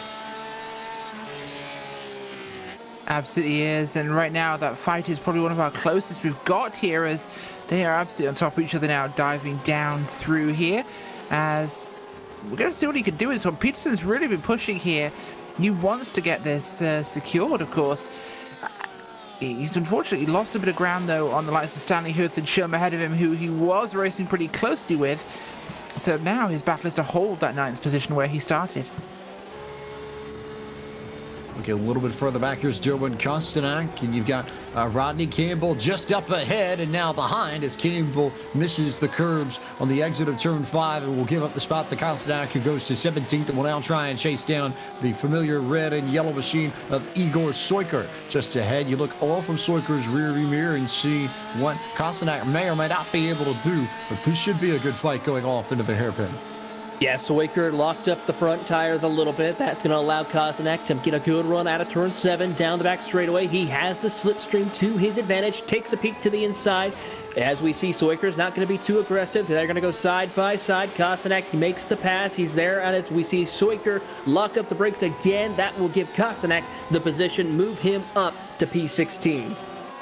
So Kostanak takes the spot here, and we'll carry on as we work our way through the final now 6.5 minutes, and we'll see how tight it'll be, as Robert Rattray is now the one we focus on. He's currently in the 5th spot, now trying to chase down Chris Pies for a spot. These two have been pretty close throughout the race, but not too much to differentiate these two, either in race or lap times. Pies has gotten a little bit quicker, actually. Just ran his fastest lap the lap prior to this one, a 1:15.9, and Rattray's fastest lap, a 1:15.6. So this could get tighter over the final few minutes as these two give as much as they can to try and get every last ounce out of their cars and finish off this Zone Group Challenge strong. Absolutely do, of course. And on board with Stanley right now, the 60 car from the Lone Star region. A big drive so far from him. He's been working hard to maintain his positions, up 1, but he's really up there right now in the back of Huth as they head into 1, making for potential pass it. The onboard camera is super, super close. Diving up now towards the crest as they're going to go for it here again. Stanley's found a burst of energy. He wants that position here from James Huth in the 12. Does indeed want the position, as we'll see where everything pans out amongst this group. Big moves here coming for, looks like that may well be, I think, Jason Stanley, who's managed to gain a little bit on Jacob Shum. Not too much, but this is Texas versus North Carolina in play. Lone Star versus Carolina. Zone 5 versus Zone 3, fighting for 6th and 7th. Here they come out of turn number 7 right now. Stanley's going to try to utilize the slipstream after we saw Shum get the better run out of turn 7. Down the back straightaway, thrumming through turns 8 and 9 as they set up for the pass. You see James Huth right there in the same shot as they come down the hill through turn number 10. Stanley can't quite make it work. He's going to stay single file as they work through 10A and B. 10A, 10B, all clear, all easy for them, but still Stanley within maybe about 2 or 3 car lengths, and on the timing and scoring 0.3, now 0.2 of a second. This is not over as we keep an eye on Amarim and Martineau. These two are maybe a little bit further apart, but not by much. It's still pretty tight between this group as well. Yeah, it really is, of course, and they keep pushing for this one to see what they can do with it as it's coming into those latter moments of the race now. We're looking maybe, I think, looking at what we have here on the clock, the range of 4 minutes, so it's definitely coming down to the wire here. 3 laps possibly at this point based on the time we were looking at, so the closing moments are ahead of us. It's time to set up those final passes. Keeping all eyes peeled on where these final passes may come in, who may be involved in them, as we watch Mark Huth out of the St. Louis region. He hangs tight here with Joseph Stiffel in his arrears. This is 12th and 13th that you're watching at the moment as they come through 7 towards the back straightaway and down that long run towards the hairpin in turn 10. Here they come heading down towards turn 10 right now. You see the pass possibly about to happen here. He's going to stay single file down the back straightaway. As we watch on, Stiffel can't quite seem to get close enough to make the pass work as they enter into turn 10. There you'll see Huth hold the line. Stiffel goes a little bit through the gravel right there, but able to gather it back up. Good run actually out of 10B as they come out of turn 11. Big run out of 11 there, but still nothing in it. And last time by was 1/100th of a second. Although Stiffel with the big drive into the corner there as Huth checked up early. So now Stiffel may have the opportunity, I would say maybe over in turn 7 or 8 perhaps. Absolutely, yeah. 7 or 8 could be an opportunity, but it's really the place where you set things up for into 10 down the straight. It's about that big draft potential. So right now, Stanley's looking like he could be in a good position here for a move coming down towards turn 10, but it's going to be pretty tight. He's got a draft here, so it could be into this. As ahead of him, Robert Rathway is also looking for Martineau and Amarim on Buron. All eyes up here. The final 2 minutes of competition for the Zone Group Challenge Championship. Michael Polasek out in front by 8.3 seconds of Cameron Martineau, who has not been able to shake Rafael Amarim. So there is still something in it there. And Chris Pies and Robert Rattray in a good battle too. There's battles all over the racetrack, James, as we see right now the battle for second between Martineau and Rafael Almorin, and then not too far behind you see the battle of Pies and Rattray, Schum and Stanley, Huth and Peterson, and everywhere it's a two-car battle for these closing laps right now as we watch on. There's actually a three-car battle right now between Huth, Stanley, and Schum as they come out of turn 5. You're on board right now with James Huth, the gentleman of the PCA, as he works his way through into turn 6. He takes a peek, but can't quite get close enough to make the pass into turn 7. The accordion effect happens where they bunch back up and then they start to extend, but actually a good run for Jason Stanley out of turn 7. He might be close enough to make a pass into turn 10. We'll have to wait and see as they head down the back straightaway. Maybe he gets the run he needs. Michael Polisek has come across the line now to take the white flag, so one more lap after this one for these drivers to get it done. There goes Stanley to the outside, tries to pull the crossover into the chicane. Jacob Schum will keep him off at bay. Now what about the run over into turn 1? We'll keep our eyes peeled on this as they come across the start-finish line for the next to last time. Schum with a good run here, but Stanley, if he hits the braking point correctly into 1, might be able to dive to the inside. Instead, he'll back off from it and wait and climb up the hill and stay tucked up beneath Jacob Schum's rear wing into 2 and into 3, so he'll wait and set the move up over maybe at turn 7 or in the chicane in turn 10. It'll be the best opportunity for it, the only real chance he's got to do something like that, so you have to be very careful. Although looking at Braun and Amorim here, they've got looking to be Richard Franco just ahead of them there. He's out the way nice and easily, so it shouldn't impede anything here, but 10's going to be the real opportunity, the last chance saloon.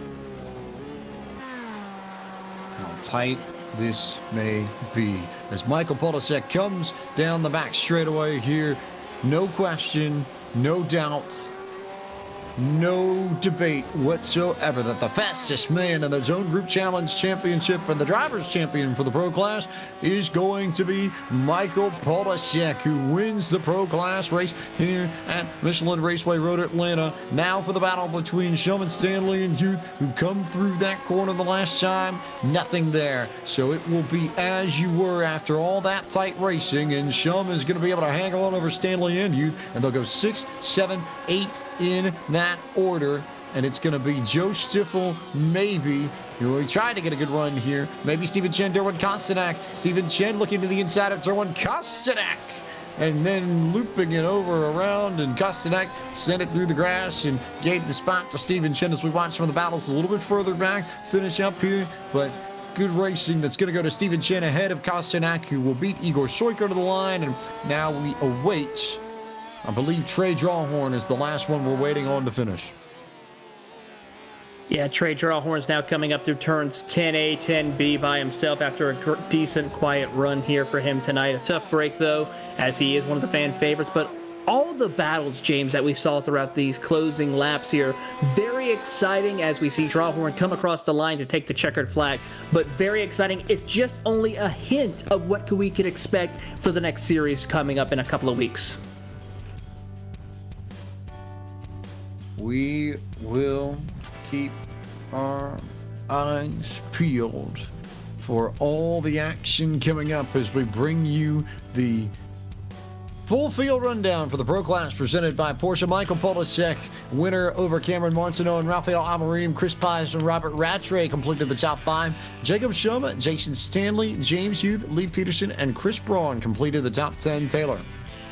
11th goes to Todd Panic, followed by Mark Huth in 12th, Joe Stiffel 13th, Rick Reisenberg in 14th, Stephen Chen in the 15th spot, followed by Derwin Kozanak in 16th, Igor Soyker in 17th, Rodney Campbell in 18th, Trey Drawhorn 19th, Richard Franco in 20th. 21st is Jonathan Schum with Gabriel Albano 22nd, Shabala Benyopaje in 23rd, William Anderson in 24th.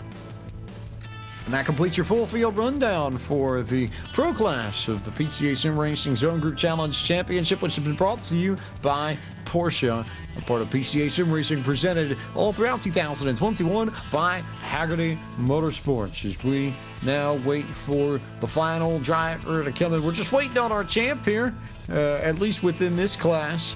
Waiting on Michael Polisek to join us shortly in the booth to chat about his drive, and then the moment you all have been waiting for. We've been racing for 5 months to figure out which zone is best. and which zone has won the Zone Group Challenge Championship. We will reveal the winner once we interview our top 3 finishers from this pro class. As Polasek, I guess, is having a little bit of fun just burning it down NASCAR style in the front straightaway. Hey, you know what? You deserve to celebrate when you win, especially in style like Michael Polasek did.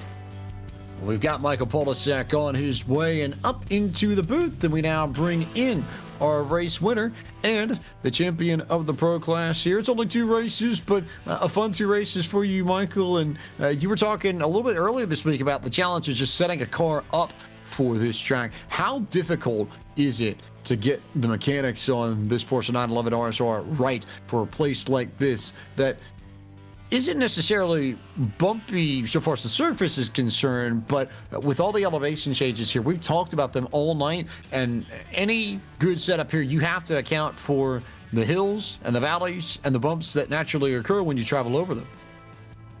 Well, this setup was definitely very much a team effort. We had like 4, 5, 6, 7, 8 different guys working on it. And the setup really wasn't decided until about 1 a.m. when Julian Velez, David Snelling, and I all went into a test session and tried to work out the kinks of the setup. Chris Braun also brought out some really good dampers, because with my previous dampers that were installed on the car earlier in the week, you'd hit a curb and then the car would just instantly kill you. Like, it would just bounce and then judder over the road, and it was pretty much uncontrollable. That was especially really bad going through stuff like turn 5, because you really got to hit that outside curb on the right so that you can get a really good run through the entire corner and use more of the track. So eventually, because of everybody's contributions and feedback, we were able to get an extremely good setup that was fast, consistent, and drivable throughout the entire 30-minute race. This whole Zone Group Challenge has been about teamwork within zones. The best zones have been able to find ways to come together, and we've seen good examples of that through, Zone 8, Zone 5, Zone 2. But I feel like your story there is another great one that's worth mentioning. So just what has gone into the process for you and all the drivers from Zone 1 across different classes to come together, put in the work, make sure that you guys have strong setups and have the ability to come in here each and every Friday night and be successful? Oh, it's really a combination of everybody. James Huth, Chris Braun, Cameron Martineau, everybody from all 4 classes contributed on the setup, asked what they liked, what they didn't like. We also had a bunch of EDE sessions where we sought out different overtaking spots, did like practice battles against each other, side-by-side practice, hot lap optimization, pretty much everything.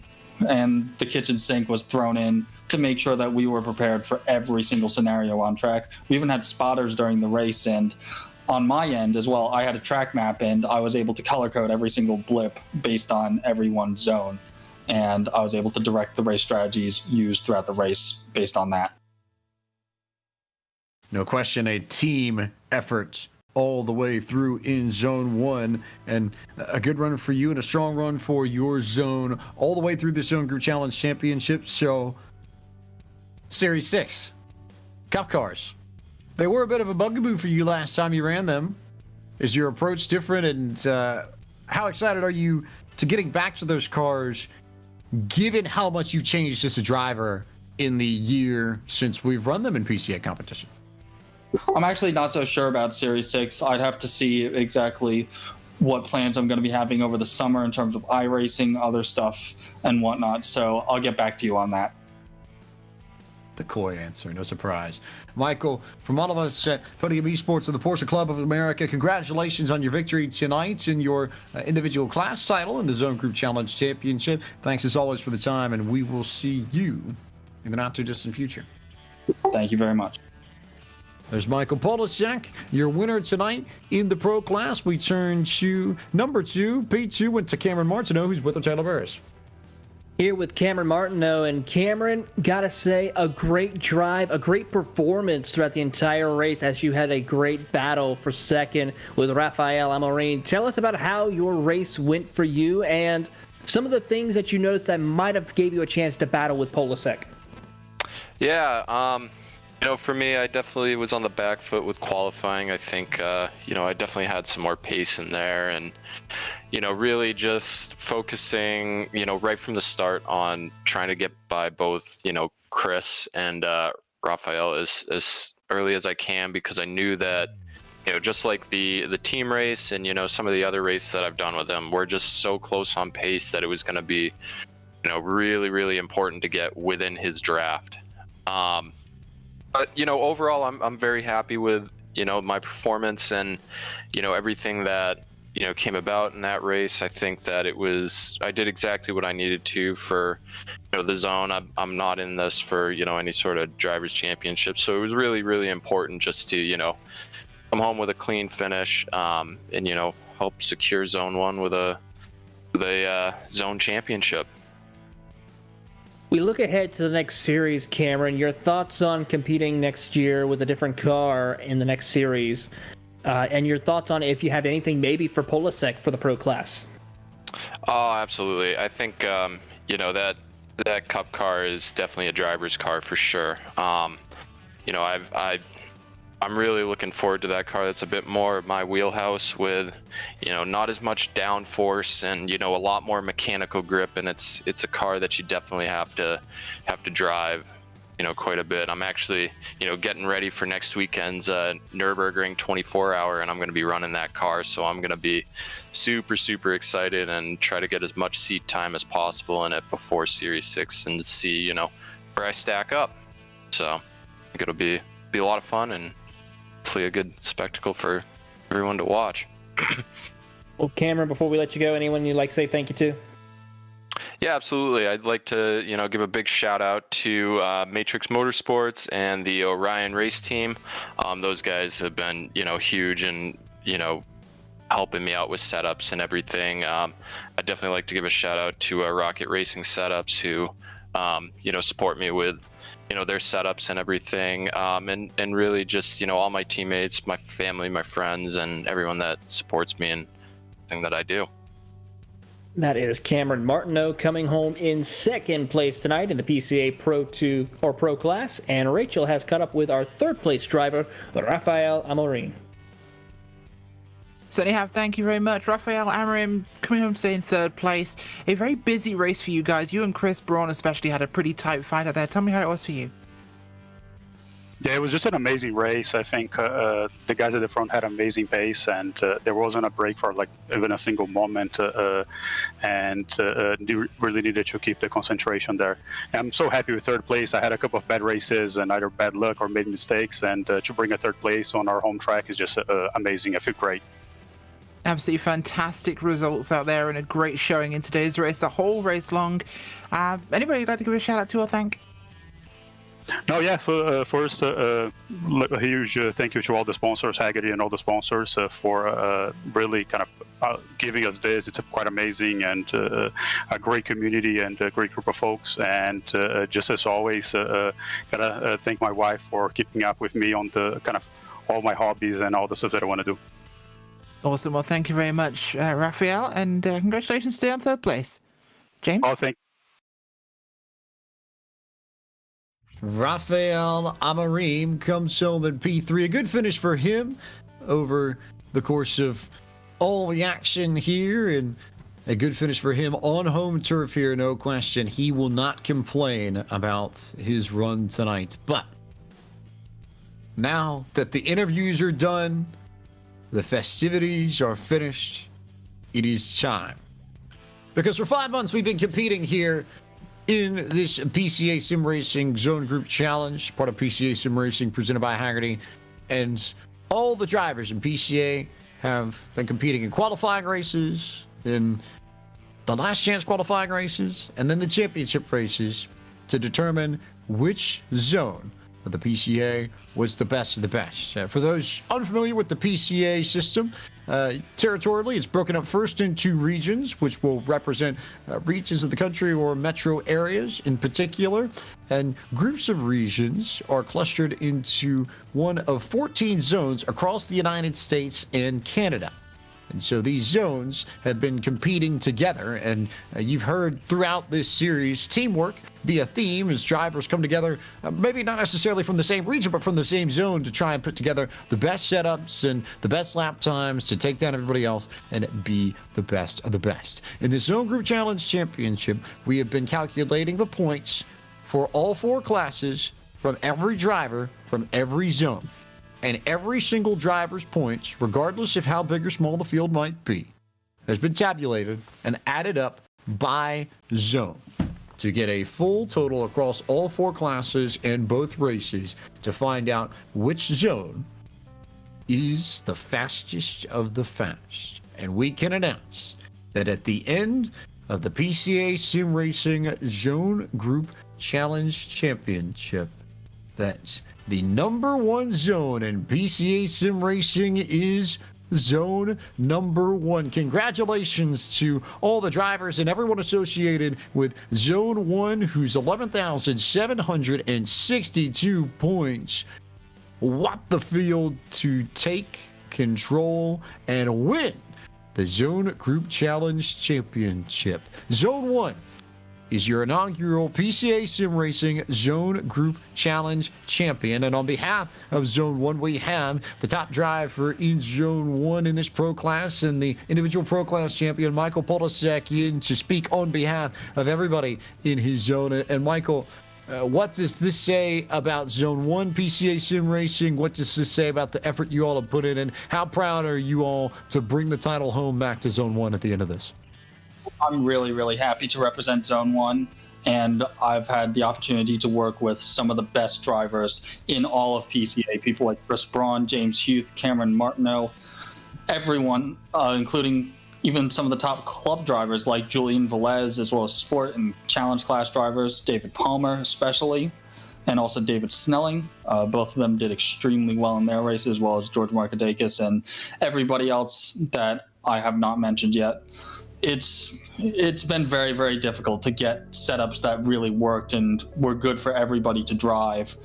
And especially because with the new tire update that happened before, I think the iRacing Sebring 12 hours, you really needed to make a setup that was good at the beginning of the race and even better once the tires actually started wearing down, because that would change the balance of the car. So it was great to actually have a lot of people to bounce ideas off of, get feedback to make the setup better from all 4 different classes. And it's great when you get so many perspectives on car setup, driving tactics, race strategy, lines, stuff like that. It's always an honor to just lead such an amazing effort like this, and I couldn't have done it without everybody in Zone 1 that participated and worked on these setups, intended the EDs, did all the preludes. I'm sort of speechless right now. Big weight on the shoulders, but you all will have plenty of opportunities, I think, to celebrate here over the next few weeks. Michael, on behalf of everybody at Podium Esports and the Porsche Club of America, congratulations to you and all of your Zone 1 teammates on your Porsche Club of America Sim Racing Zone Group Challenge Championship. Thank you very much. And so, we have found out it is Zone 1 after all that wins the title of this Zone Group Challenge Championship, and it closes the book on the first part of the year of PCA Sim Racing. Rachel Whiteford, but we're not too far away from the next chapter of PCA Sim Racing's 2021 season, presented all year long, of course, by HAGERTY Motorsports, because they get back to the main game coming up in just under 2 weeks' time. Series 6 is coming back. We've talked about it all night long, but now we really can turn our focus to it. It's the Porsche 911 GT3 Cup car. In fairness, what could be a swan song for the 991. We know that the 992 has arrived on these shores, and I will admit I wouldn't be surprised to see the 992 arrive on the sim in the near future, given how tightly Porsche AG has worked with iRacing over the course of the last few years. And obviously with the establishment of the Porsche Tag Heuer Esports Super Cup, the top level of road sim racing on iRacing, you know, they've got an eye on all this. And no surprise that we're using the exact same car that they use in that Super Cup, the 911 GT3 Cup car. So It's a trusted car amongst this group. It's one that's seen its fair share of success in close racing, in PCA sim racing, and I think the biggest storyline to watch going into Series 6 is how things have changed since we last ran the 911 GT3 Cup car, because we've not run an official competition in a PCA series since the end of 2019. We did not run it at all in 2020, so this is a return to things, but PCA sim racing is much different now than it was in the end of 2019 at the end of Series 3. It's changed a lot, and there are some familiar faces for sure, but watching the differences between then and what we're going to see in Series 6, I think that'll be one of the keys and one of the big pieces to watch coming up in a few weeks' time when we start Series 6 at Road America. Yeah, it certainly will be, of course, and if you're looking forward to that, so am I. I will be there with you for the entire thing, and it's going to be a phenomenal series. The GT3 car, it has that extra bit of grip, it has that extra stability, and it really leads to super close, tight wheel-to-wheel racing, and it is going to be awesome. Cannot wait.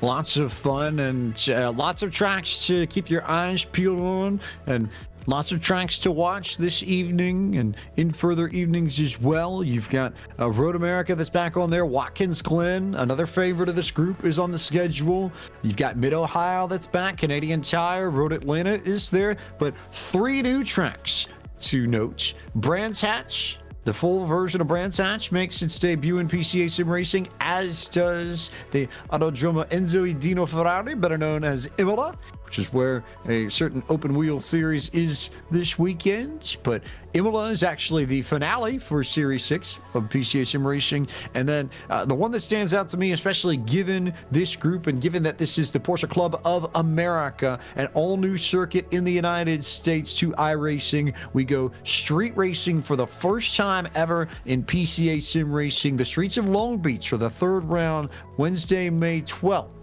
You're going to want to watch that one. Long Beach, one of the best street circuits in the country, and a place that I think is going to provide for a lot of excellent racing and could open the doors to some other street circuits in iRacing as well, depending on how things pan out. It certainly is, James. It's going to be interesting to see what will happen, of course, with these different circuits. I'm really looking forward to seeing how these drivers manage handling the streets of Long Beach. I mean, a very well-known sports car course as well. It's going to be exciting to watch them. And, of course, Brands Hatch, very fun course to go and race on as well. Very exciting to see how all these drivers come back to these cars next series. And of note, I did say Wednesday. I did not misspeak.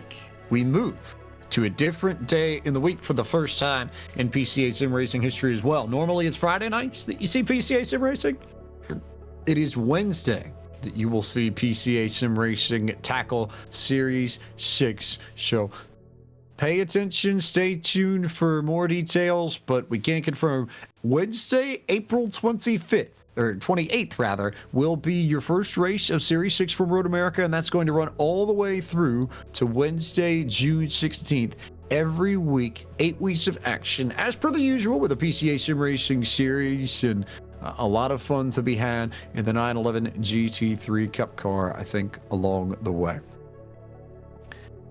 It is almost time for us to close out our broadcast of the PCA Sim Racing Zone Group Challenge Championship. But before we do, a few notes on some of the upcoming events in the world of iRacing and Podium Esports. Our world of action continues Sunday night with the MPI Cup Series from the Indianapolis Motor Speedway, the racing capital of the world, a 9:15 p.m. start Sunday, April 18th on twitch.tv/Podium Esports. Then the next night, 8 p.m. Eastern on April 19th, it's Anthony Alfredo's Esports Racing League, which will feature the UMP Modifieds at Knoxville as that series goes dirt racing for the first time ever. The main Podium Esports Twitch channel will be your home for that. A doubleheader on Wednesday night, 7 p.m. April 21st, Wednesday. It's the second round of the eNASCAR Pro Invitational iRacing Series from Talladega Super Speedway. Restrictor plate racing with the real-life stars of NASCAR. You can see that broadcast on Fox Sports 1, and then your associated TV provider outside of the United States of America. TSN, I believe, in Canada should have the broadcast north of the border and other places around the world, depending on where you are, but that's on your proper TVs. You're going to have to hop off the computer to watch that one. And then the Dirt Sprint Car Championship Series at 9 p.m. Eastern to go back-to-back with the Pro Invitational Series. They head to Fairbury. American Legion Fairbury Speedway is where they are next Wednesday night, 9 p.m. Eastern. And then the eNASCAR Road Pro Qualifying iRacing Series also heads to Talladega for round number 4 of their campaign. And you'll see that broadcast at 9 p.m. Eastern on the Podium Esports Twitch channel next Thursday night.